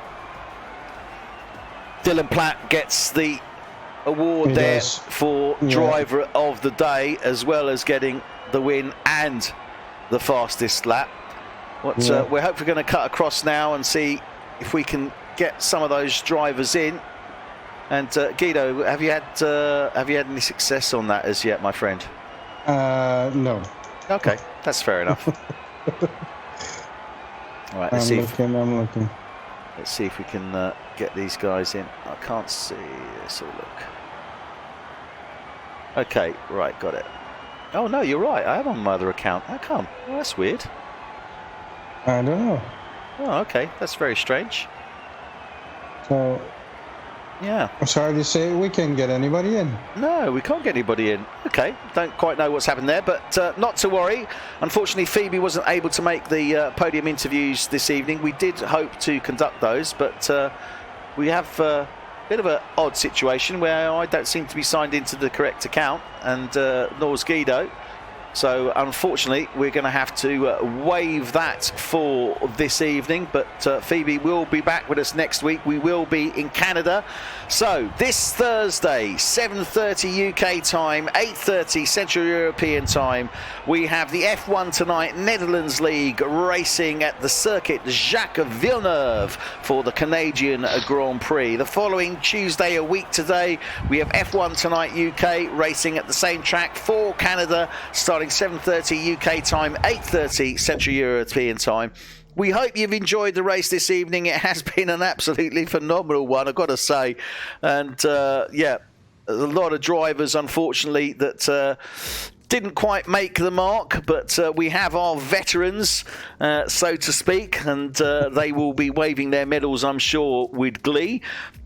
Guido, thank you very much for joining us, as Nikki was not able to join us. I appreciate you jumping in and helping us. I hope you've enjoyed it this evening, Guido. Yeah, it's been fun. It's been a while since we've done that. I think season 3 maybe we've done it before. Yeah. But it's certainly it's fun, and I hope to do some more if I have the time for it. And hope you've enjoyed it. Yeah, definitely. Thoroughly enjoyed it. It's been absolutely fantastic. So let's hope you did. We look forward to seeing you again next week. So all it leaves me to do now is say good night from myself and... Good night from me. Good night, everyone.